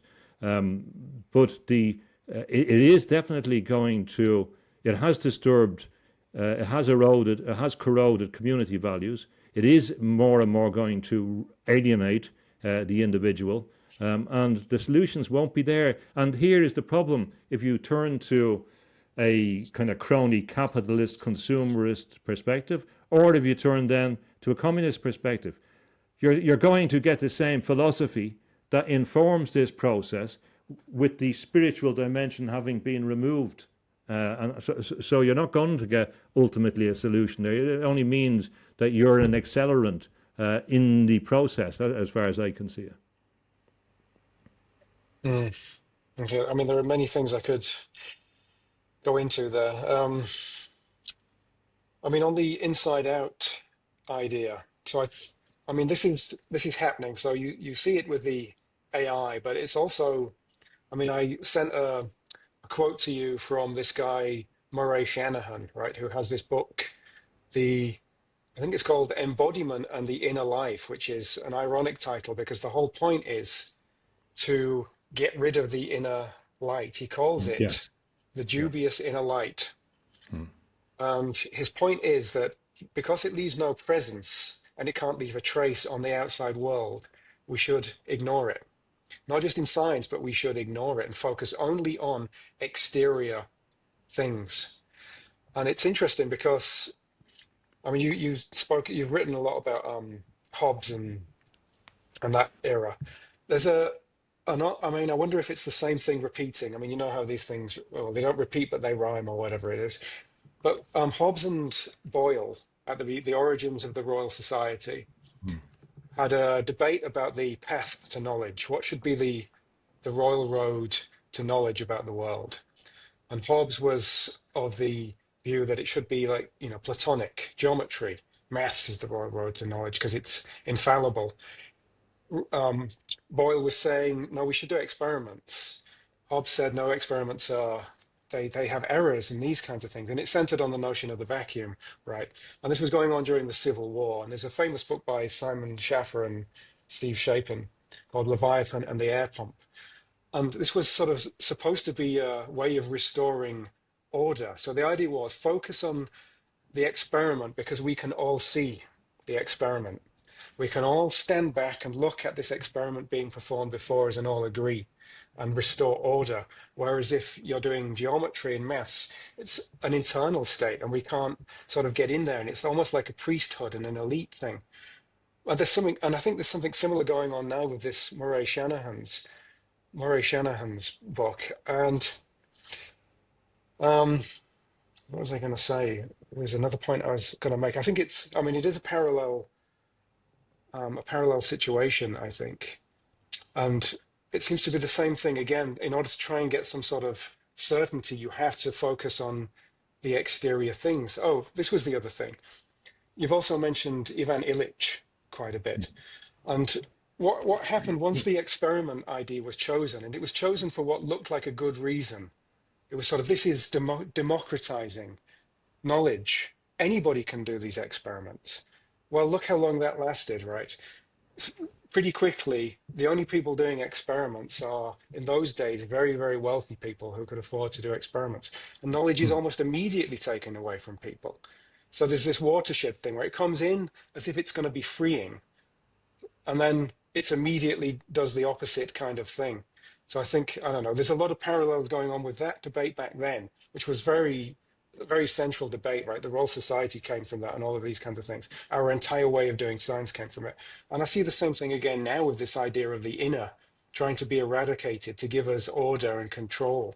And that's part of your whole thing, right? The machine and the automation requires that we get rid of this little pesky thing, right? It's like a pest because it's the one thing that they can't get access to. So they try and eliminate it again. And it seems to be happening again, I think. Sorry, that's a bit of a messy sort of question, but No, there's a no, few no. things going on. What's very interesting about that era, of course, is that Boyle and that wasn't willing to give up the sense of God or the background to the context. They weren't willing to give up a mystery beyond the mechanical universe they were trying to engage in, or Hmm. Newton and whatever. And I'm glad to see that there's a lot better scholarship recently, which kind of undermine that falsehood that there was this split between religion, even don't mind about spirituality, but between the standard religion, particularly Protestantism at that stage. But I mean, they recognise Hmm. Catholicism as well, and I mean the Catholic influence in these. It's all there from the Big Bang to cybernetics. It's all there.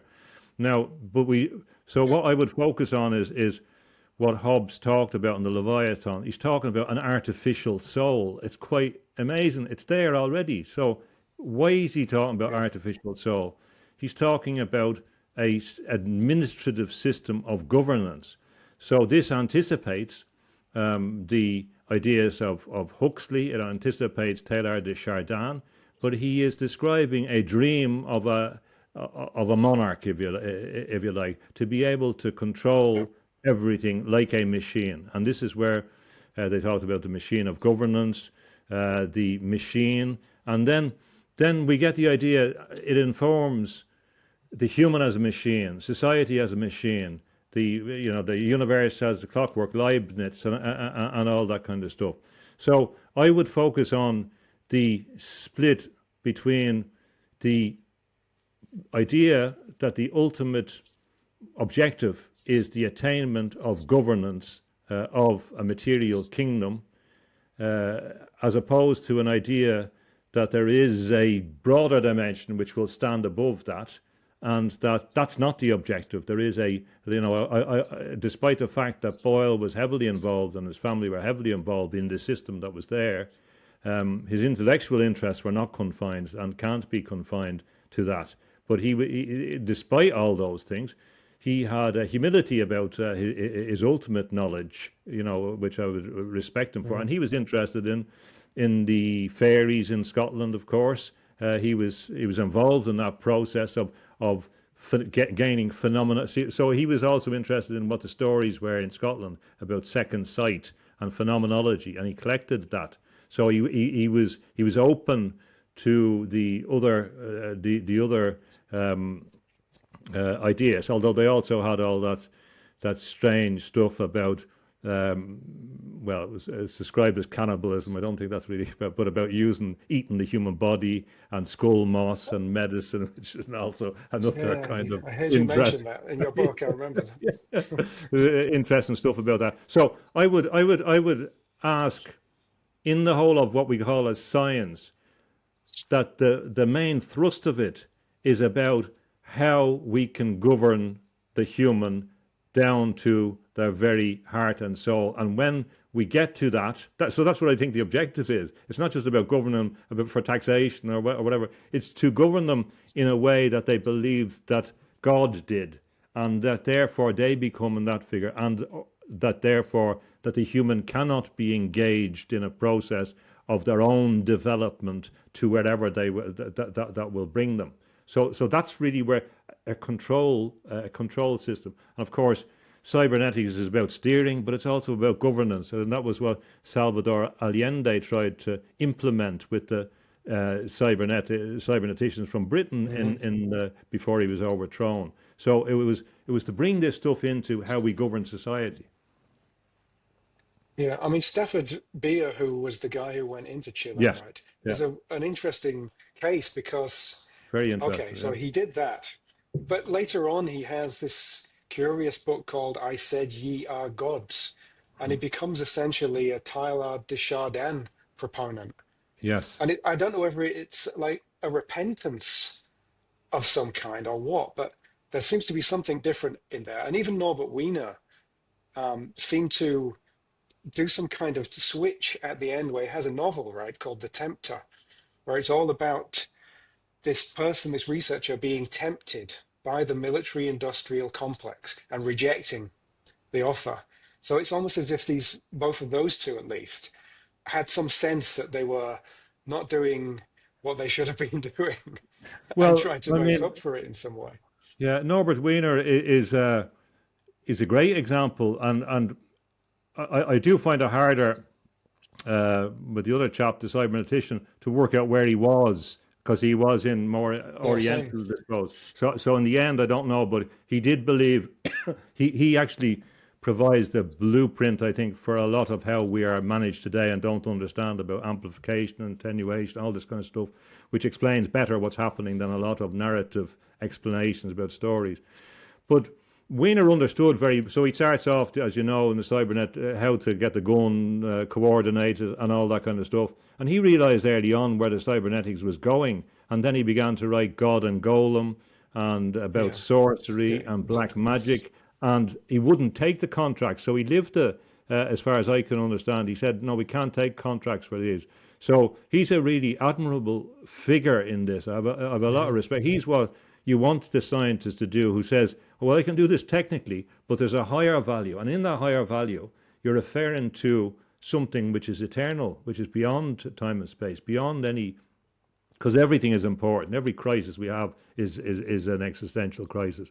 So he's very, very admirable, and one of the most admirable what he said in relation to understanding, and one that was able to understand the totality of the interrelationships and drawing on literature and art and music and all of that. Um, Hmm. so yeah, Yep, yep. I mean, there's so many ways again I could take this. I mean, so let's stick with the governance idea and cybernetics. I mean, what you need, so if you're going to run a cybernetic system, then you need to know all of the parameters, right? It's based on the parameters feeding back into each other. So you can't have one single piece that you don't have under your control. So this sort of brings in one of the other main elements of your Scientocracy series, which I really like, is the surveillance, right? What characterizes our present era, I think, more than any other, I mean, maybe it keeps repeating, is the degree of surveillance. So obviously in the COVID, it's almost getting this idea where you can now see whether something's been taken into the body. Now um, there's a guy, the guy who invented wearable um, devices, surveillance devices, is a guy called Steve Mann, and he invented it in order to be able to watch the watchers, right? Observe the observers who were surveilling him. But then he called it sousveillance. Now, sousveillance now is what people like Noah Harari, Yuval Noah Harari, get excited about, right? The idea that now we're going to put stuff, we're not going to let you video us, we're going to put stuff in you and video you. Now, he's an interesting character because he has the idea of, he's a transhumanist. He has the idea of morphological freedom, which is the idea that just as you can have prosthetics, right? This is the idea of transhumanism. You can also manipulate whatever bits you like of your brain as well. So, I mean, this sort of drifts into a couple of different topics here because so there's this in your books, this idea that we shouldn't be able to intervene in brains. Brains is almost like the line, right, in the sand where you say, no, you can't put chips in brains. Other things, not so good either, but definitely not chips in brains, because then you've given up full control. But his view is that I assume it must mean that you are so sovereign. So his whole thing is about sovereignty, but extreme sovereignty. So sovereign that you can choose also what you do with your brain, because I assume you're not fully your brain. So if you're not a materialist and you believe that there's this additional thing, right? The self, the soul, the spirit. What what is the problem? I'll come to surveillance in a bit. What's the problem with doing these sort of transhumanist ventures where you're also modifying your brain as well? Doesn't it sort of reveal a latent materialism or a sort of restriction to matter in that kind of idea? well, the first thing is that there's two strands in the transhumanism. The biggest strand is for people that want to escape the limitations of their biology, because, and particularly because they probably have a very left-brained, focused, non-spiritual thing, and fear drives them a lot. I mean, it's underestimated in relation to these people. I think the fear of non-existence is the thing that really frightens them, and especially if you're a Faustian, you don't want to die because you know where you're going. That's what Christopher Marlowe's original play was about. You know that Mephistopheles is waiting, and it's not going to be nice. And then the second group that who are going to get the stuff is the people that Harari holds in contempt, the ordinary people in their video games that he does express contempt for at various stages. So this is what would have been the working class, the poor, etc., the peasants, all those people that always come out bad for the materials, always this elitist thing, including in communism. It manifests itself against these. We see it in Trotsky in relation to the peasants, etc., not liking coming Well, from the and cockroach. this amazing Kennedy thing that you mentioned as well, the eugenicist, which I was pretty shocked by that he was continuing so late. Which one? Which one was? Sorry, that.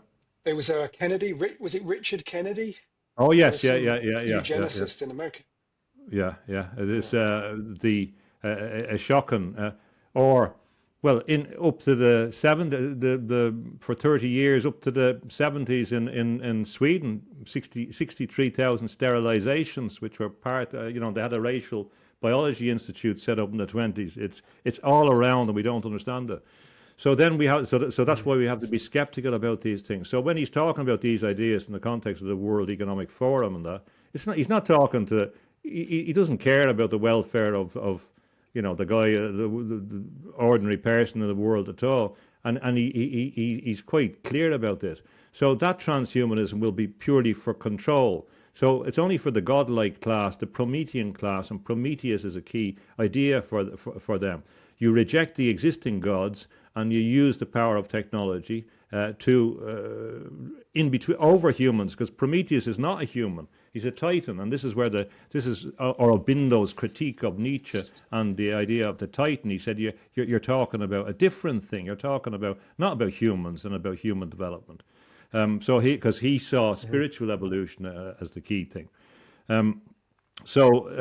The problem is if we don't know who we are, most of the interventions will be limiting what we think we are. As you talked about in Shanahan or whatever the reference you mentioned, if we don't understand who we are, we're going to sell up and give for a trinket that which we don't understand. And it is the mystery of us who is us. It's that part that maintains our coherence, a coherence we don't understand, that exists in a spiritual domain and an eternal domain as well, that we can only barely glimpse, because in this dense, fine-tuned universe, to exist in this context embodied, we have to have limited, there has to be a limitation. But at one stage, as was clear to the Inklings and that, and their various thoughts about that, we must have been able to understand that naturally. But as we move away from nature into an industrial society, our ability to know that we're special in some sense, including not just humans, but including nature, disappears. We get deluded by the external manifestations, by the dynamo, by the spinning. And notice the dynamo, it's the symbol that they use in hypnotism. It is hypnotic. It's that rotating thing that draws the energy, and we're hypnotized by these things. They go together: electricity, mesmerism, and they lead us into a paralysis, a spiritual paralysis, and a deeper paralysis in that context. And of course, the governors, it comes from the electrical context as well, from ungovernors and Maxwell and the governing. So what we have is the godlike class will become the governors of the energy system of the human merged with the material. And if you look at the totality of the underpinning in communism and in the Western capitalist tradition, it's about the control of energy, the masses, sparking that, and how you control it and how you direct it. All revolution has this mechanical idea of combustion, application, but it's the governors who control the direction of that. Most communist discussion is about who are governors, what should they govern, what's the optimum. It's kind of mechanistic idea because they believe it's science. But we cannot give up that because principally, I think what a human is they have a capacity to receive, and this was what was understood. We can receive. So these systems will close down in a circuit by flattening us into a mundane control system, and that, in a soul term, if we agree to it, especially, draws us into a lower level of spiritual existence. In my view, is the Ahrimanic or even demonic, if you want to call it that for some people.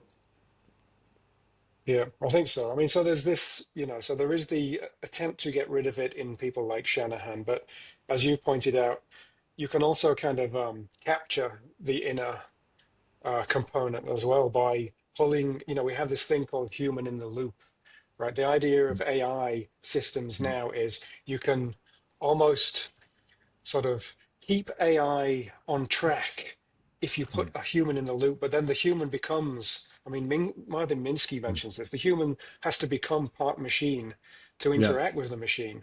So you end up putting it in one of your automaticity loops, yeah, right? So yeah, you've captured it. You haven't sort of removed yeah. it, but the No. human no longer is in control of its own sort of divine spark, which is And an that's interesting way exactly of that's powering. what Wiener started off doing. How does the human operate within the mechanical system when you're flying on airplanes? It's the same process. And from that, he realized that you get sucked into the system, and that's the danger that the sorcerers will use to involve them in the system, and that's the Ahrimanic force, if you like. Yeah, but I mean, at the same time, though, there is a sense in which we are embedded, right, in a complex system, right? The ecosystems, the earth, and these kinds of things are essentially feedback loops. You can cybernetically model the natural order of things. So we shouldn't either sort of forget about those aspects as well and ignore these natural systems that we're involved in, which seem to be beneficial for us, right? As you say, you can go out in nature and be healed almost immediately once you get away from all of the technology because there's something historic about it, right? We've evolved in symbiosis with this complex system. So we should be supporting those ones and having human in the loop versions of that rather than these technological systems. Yep. So I know this. By the way, time wise, are you okay? Yeah, yeah. How are you feeling? Just on that point, Yeah. you were saying there is a direction that we haven't, and it may be related to spiritual evolution. If we look at the Schellberger, for example, Victor Schellberger, and studying water and how important was that, and trying to understand energy by induction. And I believe that was the source of a lot of modern UFOs, actually, from the American government, because he was developing that first flying saucer that the Nazis were interested in, and he comes to America, and then all of a sudden, the probably CIA, the information disappears, and that's another story. But Yeah. when I was talking to someone from Los Alamos, they were talking about water. Now, a little knowledge is a dangerous thing, and fools rush in where angels fear to tread. So, with a chemical description of water, we think we know it, but then you see that there's 15 whatever different states of that water, and we don't understand hmm those things. And that's the problem in all of this thing. We think we know, but we know on one level, and there's another level to it that we've ignored. And each of those levels gets you into more subtle and ineffable domains. And it's the mistaken assumption that we've understood something when we just got a little tip of a thin end of the wedge, and we don't understand it is the problem.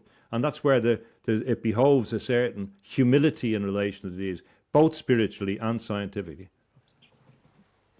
Yeah. I mean, there's Husserl has a really nice book called The Crisis in the European Sciences, and what he's complaining Yes. about is precisely this kind of thing you're mentioning, where the life world has been taken out of science and replaced with this thing called the Galilean style, he calls it, where Yeah. you abstract in order to get a model, in order to get something predictable, you remove everything, everything experiential.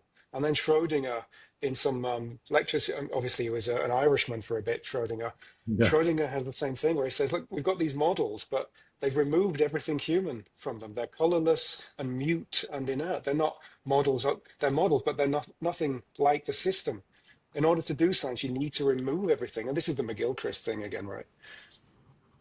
Yeah, and I've been very interested in phenomenology, and I'm not sure, a lot of people seem to have a very negative view about it. But when you look at, as you said, the reasons why it was being reasserted and the importance of subjectivity in the context, and I know that's must be a very big issue for you in relation to the subject, the object, the necessity of the observer function, the necessity of the witness, Yeah. the necessity of to understand the difference between an observer, a participant observer, and where that gets confused, and the reflexive relationship between them. And Schrodinger did come into my head probably when I seen the type of things you've been writing about. And Ireland is a small place, so I obviously never came across Schrodinger, but the person that brought him to he lived not far from where, not that far, a couple of miles away in Dublin, but De Valera brought him to Ireland. Now, he's painted as a fool, Eamon De Valera, who was sentenced to death in 1916, although he was very up on mathematics, and it was him that invited Schrodinger to Ireland. Although, if you read a lot of nonsense written about him, the fact of this deep knowledge that he had for political reasons has been obscured. And I saw him in real life, this De Valera, when I was a boy. That's how small Ireland is, with another fact. But as well, Schrodinger, even on the issue, what is life, when he does his famous talks in 43 and Trinity and that, and writes about it, and anticipates that it's an aperiodic crystal, which is another critical thing. If you were at any of the monuments of the 5,000 years ago, you know that they're fascinated with crystals. They understood about crystals. They would have been more aware of piezoluminescence, piezoelectricity, and I'm sure that they had some awareness, as you would do living in a natural world, when lightning hits stones or when deformation produces lights. And again, they're understanding that light is behind everything, in a kind of a way, like the idea of frozen light and matter being frozen light and material. And that's another reason why I think the idea of a static nature to the material world is an illusion. That the idea of you have to see it as a kind of fruiting body of the mycelium of a broader context that we have to understand before we get there. There is a critical thing there about this witnessing thing, certainly, and there is a critical thing. I don't know if co-creation. I've been thinking about, or trying to. There is some co-creative element in it. There is creativity and compassion, as far as I can see, are the two values that transcend or that come from the perennial traditions and all. There has to be. There's an idea of a creativity which presumes an intelligence there in the first place. And all these issues we're talking about intelligence. When we're talking about Boyle and we're talking about the scientific network, it was intelligence that we're talking about, intelligence-ers and the system. It was the exact same thing when we come to Cromwell, and it was intelligence-ers that we're talking about, intelligence system. And John Dee is talking about spiritual intelligences. He's trying to contact through his crystals with the spiritual intelligence, because he knows they're there. So that idea of an intelligence is there, which is very important when we come to people like Donald Hoffman and that. And there's a critical cleft that people haven't noticed. If we compare, for example, Donald Hoffman's idea of the universe with Federico Fagin, and they both think consciousness is fundamental, but Hoffman doesn't think that human consciousness is fundamental. And that's a critical distinction. It's a throwaway line he has in his book. And I asked Fagin about that on an interview. But it's a radically different perspective. So when people are listening to Hoffman, they're hearing one thing, but it's not the same.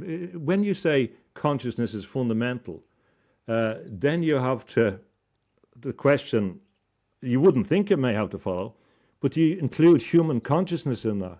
If you don't, you come to an utterly different position. I cannot see how the supposition exists that consciousness is fundamental, but human consciousness is not part of that. That's a very difficult thing for me So, to. I mean, I think, I mean, the way I read, the way I understand Hoffman is pretty much like Blake, actually. I know you've written a bit on William Mm, Blake. It's the idea that it's the filters that creates the world, right? The perspectives, the doors of mm. perception. And there's no reason, I suppose, for Hoffman, there would be no reason why there's only one set of doors, one way of narrowing the infinity down to something finite. And what would characterize the human is our particular filters. But I mean, again, you don't necessarily have to define the human in terms of that filter. The human could be the thing behind the scene in this extra realm that That is choosing some limitation experience, right? So we come in here and we're going, okay, we'll do five sensory for a bit, for a lifetime. Another time we go and do some completely different set of filters. So it's not necessarily uh, sort of against the notion of a human if you have a higher notion of it, I would say. no, and it's the basis of William James and the screen of consciousness that it's the thing which is behind, which is the thing which is I'd put in the domain of spiritual consciousness. And what's funny is that kind of Hoffman's ability to articulate that principle is kind of falsifies it in some way. That he can articulate this analysis in some way seems to me to be either undermined or invalidated by itself, or invalidates the other thing. And the in doing so, he reduces consciousness to a machine, in particular to a screen. It's a very in the future they will Mhm. say, "Oh, he was influenced by the technology he was working with." The icons on a screen. It's a very reductionist military industrial. I'm not saying he's military, but it's a very reductionist image and metaphor. So he's forgetting the thing in itself, which is not the thing in itself. He's forgetting the thing which is on which everything is based, The on the ineffable. subjectivity, yeah, and the connection between that subjectivity and the. So he doesn't. He denies the subject in some way, and he denies the ineffable, and he denies the connection between them, which is the kind of domain I think where which is the philosophical bit that has to be worked out about for people in your domain about, well, if we take the idea that a lot of these, even in quantum things, are pointing to another reality which they replicate in some sense, what lessons can we get from there that genuinely point up from the discipline itself, as opposed to understanding it in a superficial way and then extrapolating for some other dimension. So I think that's very, Mm. very important. But yeah, I don't think people hear what he's actually saying, and it goes down to what is your foundational position in this. Because he's getting to a position where he's taking away a foundation. I don't know if they spot that.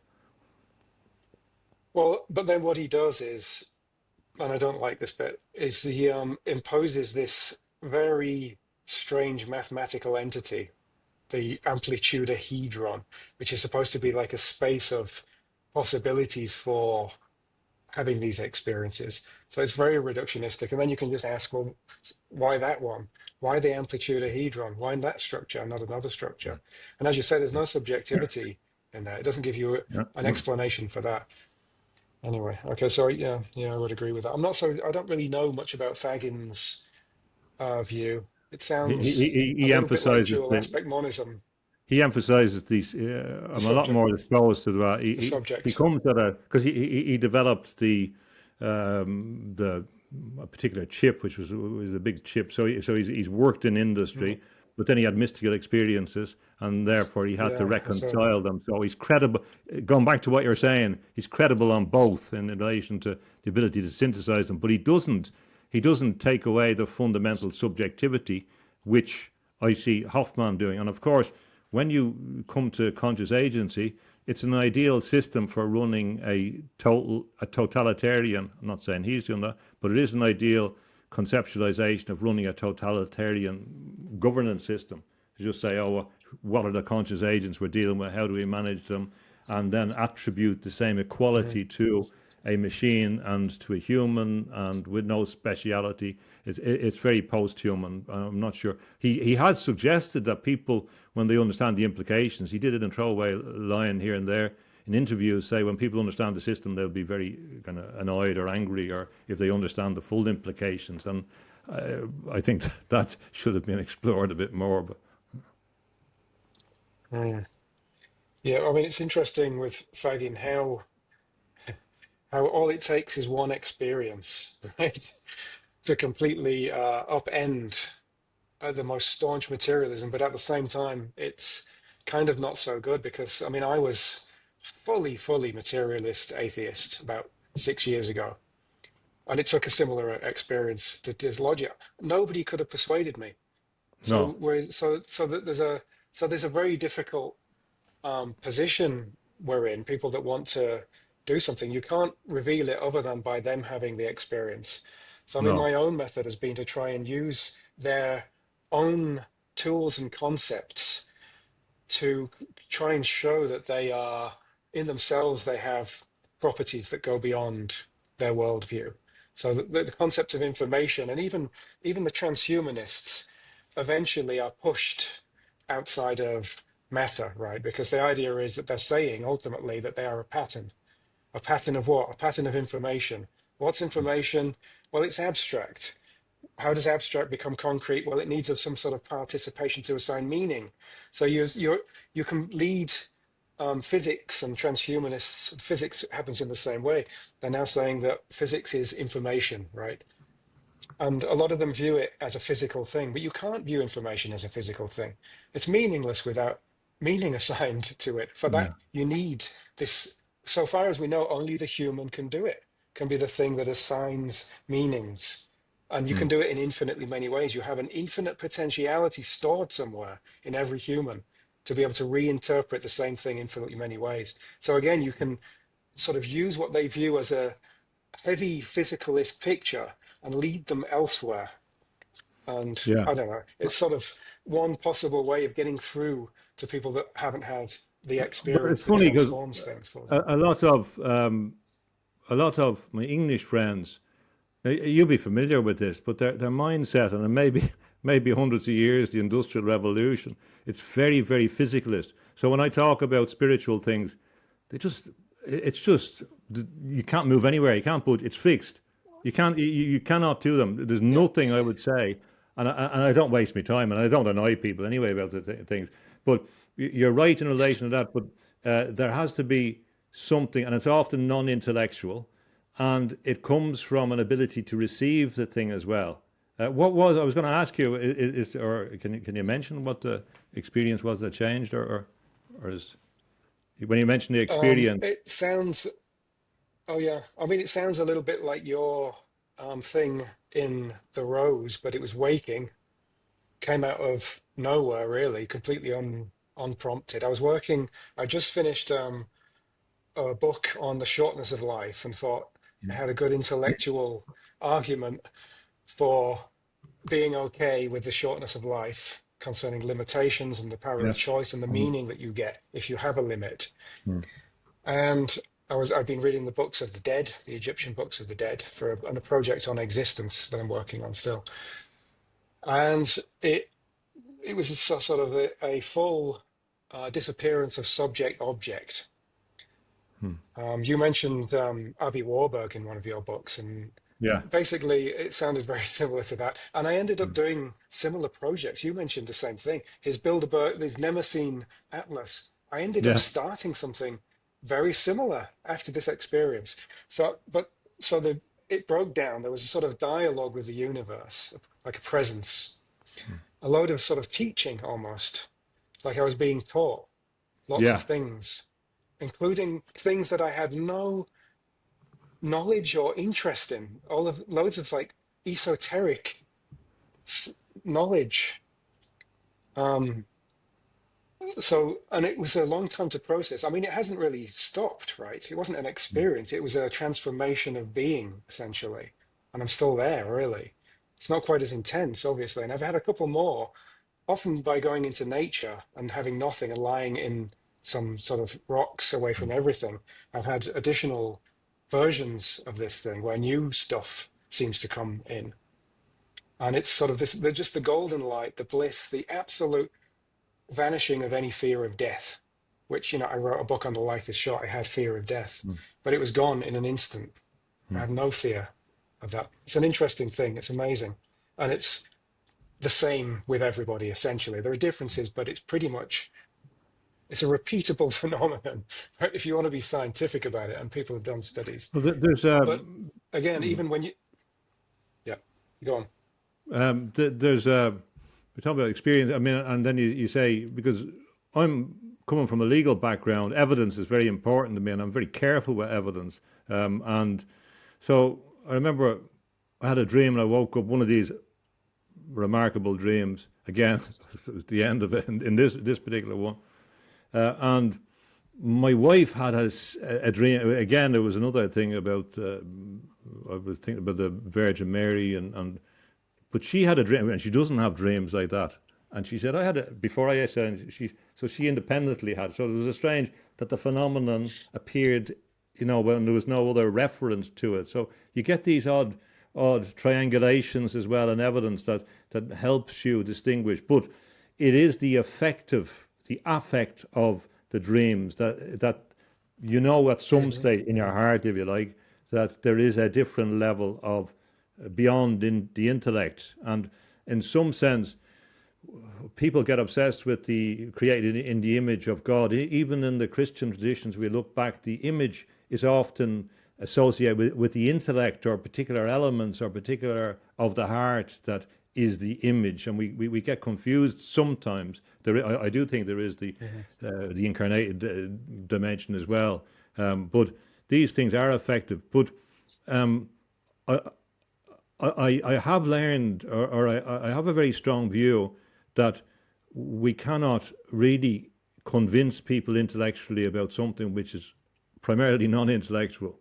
But what you can do is Exactly. remove something, some limitation which stops them developing when they have something, and not dismiss it or see it as associated with, as one of the guys said a couple of 100 years ago, a piece of moldy cheese or something that you couldn't digest, and say, oh, well, that was what Yeah. caused. And that's the medical materialism that William James said. So I think there has been a phase in the same time period that you talked about, where there was definitely things happening in the universe a few years ago, and that people began to use the expression, come out of the closet in this sense, and say, well, actually, I believe there's a spiritual thing, because it had become taboo in polite circles, because they were obviously not true, because of all this propaganda about the selfish gene and reductionism, which of course was parallel Thatcherism in Britain, parallel the political climate of selfishness, and look after yourself, forget your community. There was parallels that we've forgotten about in the culture and the zeitgeist. So there is so part of it is the conditioning of the general environment where people can intelligently make sense of complex experiences, and where they wouldn't have been able to do, particularly in the scientific community hitherto. They're changing rapidly in the last few years, in fairness to Yeah. them. It They're a is. lot more open, and maybe that's the result of experimentation in science, and that people have to be open, and there's a lot more healthy. But it was an interesting point, actually, going back when I talked about McGilchrist, and when you use the example of the experiments and not paying attention.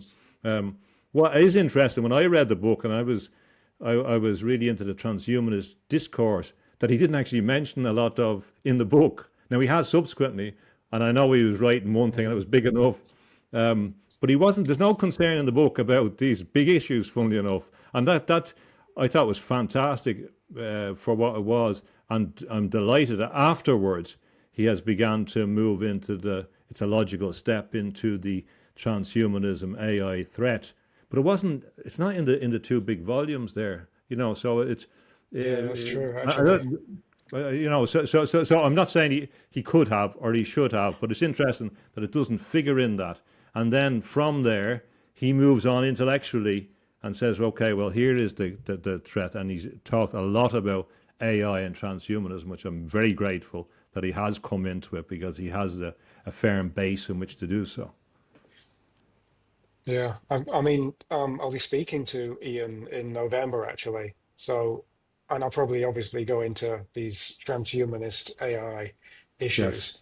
I Yeah. mean, there's also the notion as well, given, I mean, related to what we've just been talking about, there's a limitation to Ian's model, which is that it is based on just the subject and the object. That's what exists. There's nothing beyond it. Like he doesn't necessarily speak about this ground beyond it that we should be sort of aiming for.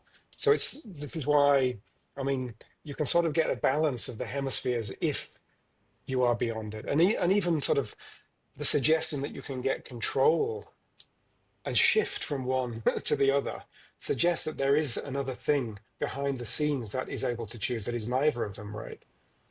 Which Yeah, doesn't it's very fully. I think he is interesting. a dual aspect monist, actually.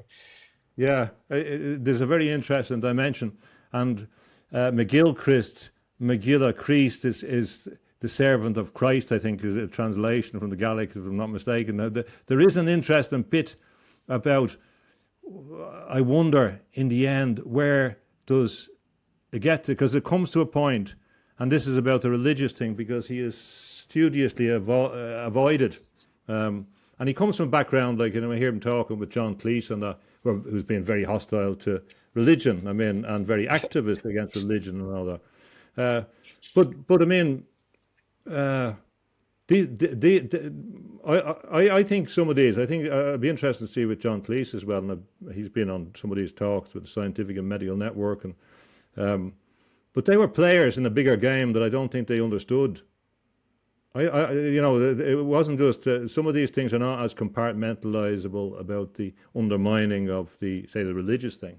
They were in a bigger game. Some of them, I think, are released, and some of the comedians, and they were agents of the machine as well. And I'll be interested to see do some of them realize that he's getting on a bit. But McGilchrist. See, when you look about art and all that, and we talk about art and art, what are we talking about?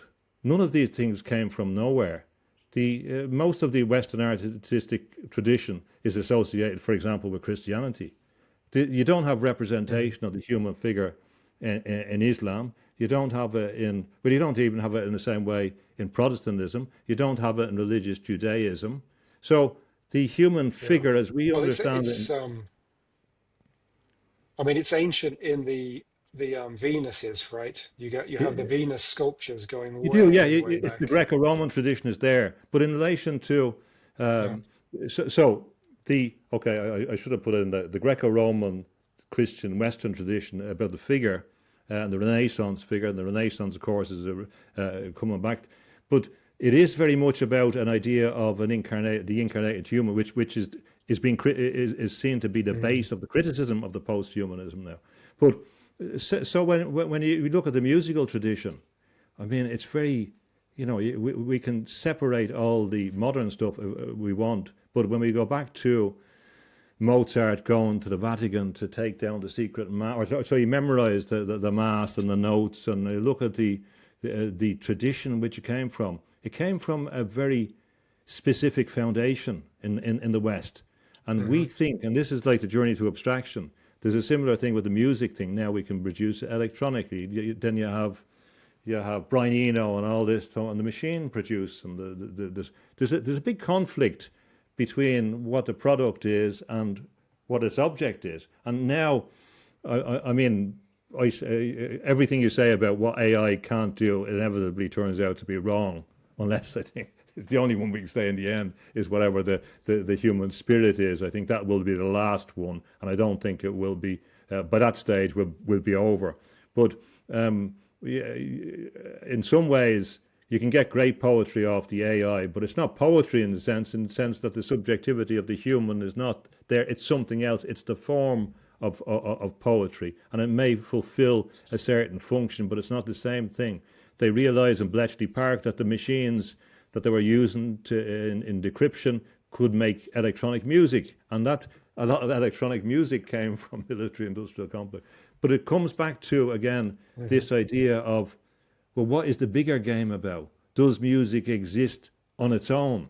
You know, is it merely a matter of a composition, a structure, a pattern? It's the same kind of issue. Again, which and I know that you're interested in music, so all of these issues, are affected by our attitudes on the bigger things. Yeah. Well, I mean, I view music as Jeff Kripal would call it a non-dual clue, as the existence of something beyond just matter and subject and object, because it's got a repeatability, an infinity about it. You can play it as many times as you like.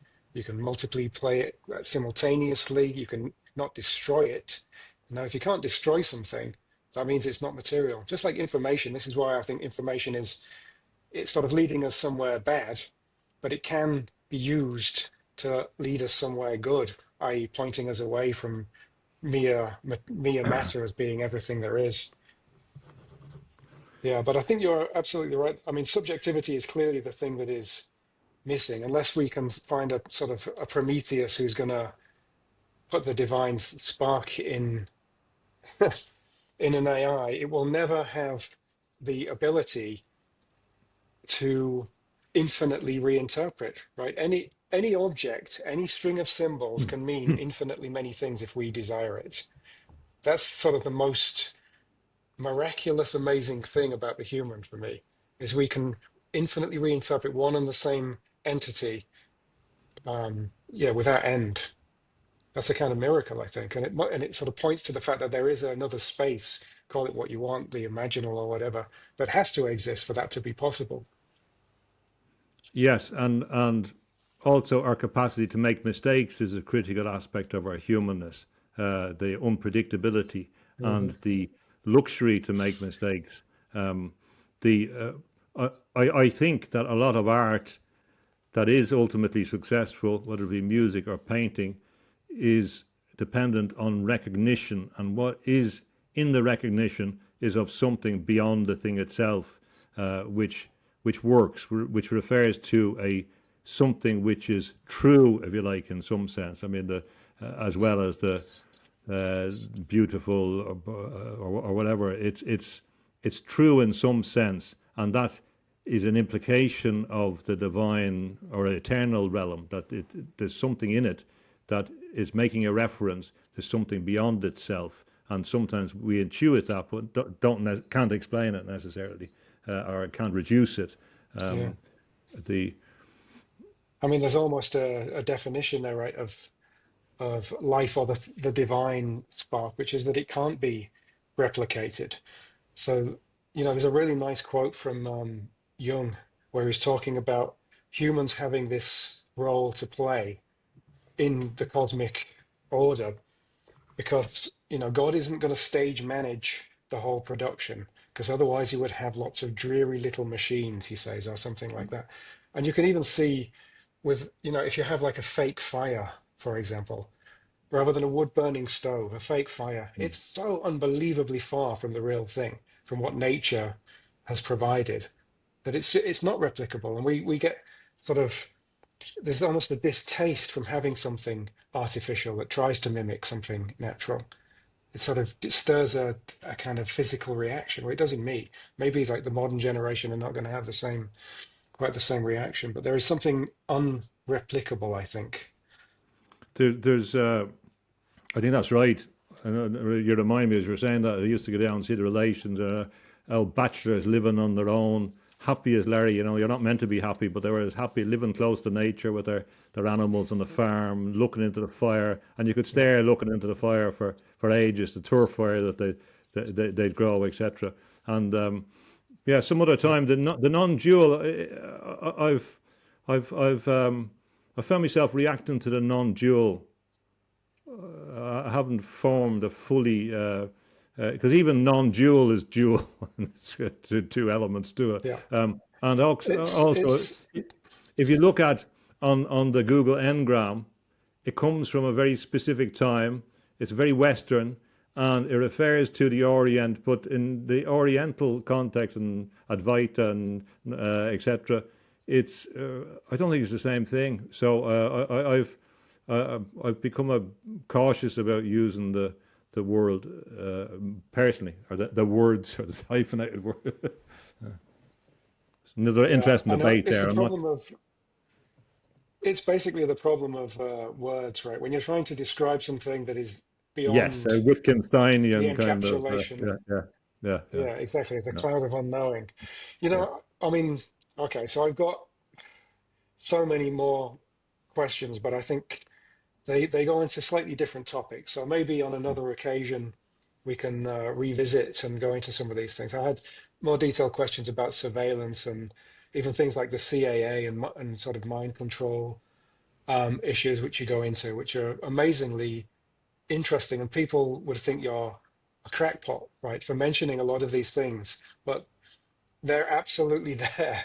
They absolutely happen. They're on their own websites, a lot of these examples of what the CIA and MK Ultra was doing. So maybe on another occasion go into Yeah. some of these things, because I think this was quite a Certainly, yeah. nice sort of Mm, thematic mm.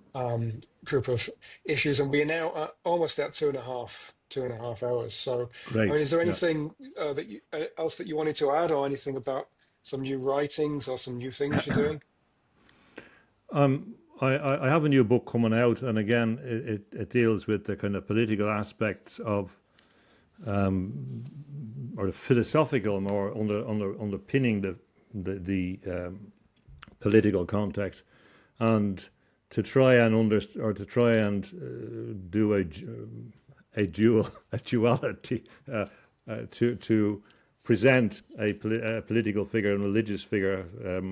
I'll talk about it a bit more, and to show actually that a lot of the political debates we're talking about are about this foundation, about whether you believe in spiritual consciousness or not. It's about the conflict between Marxism and Christianity is about that, and you have to go to different places. You cannot come to the same places. Although there's been efforts of fusion, liberation, theology, you cannot come to the same place. So the issue, the fundamental issue that we're really facing in all of these issues is spirituality, spiritual consciousness real, and the imaginal world and all that, and what does that mean? And that's really, and that takes you into all the issues of who we are, where we come from, and all that.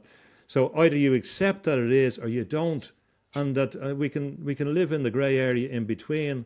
But ultimately, and in these times, the people will have to make a choice and take the consequences.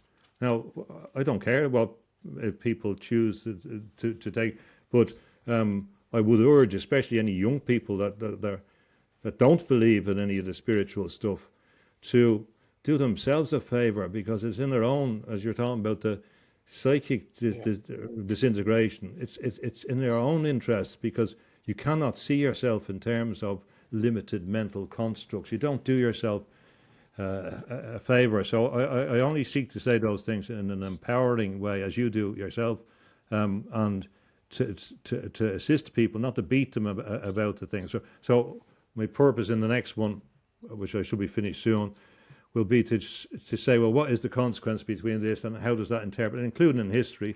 I know a lot of people will find it a bit too political or to whatever, but you have to follow your beliefs and see where it follows, and take the consequences. But thank you very much yeah. for the So I conversation. I really mean, enjoyed it. Yeah. yeah. So I mean, the new book sounds a bit like a different kind of War of the Worlds, right? And I think you end one of your books with this idea that perhaps the universe, source, or God wants to separate people, people with the power of love and people with the love of power. And those that choose the former may want to seek home, and those that reject it can go elsewhere. So you've sort of got a splitting into worlds depending on what you choose, and then you will get the world that you ask for, basically.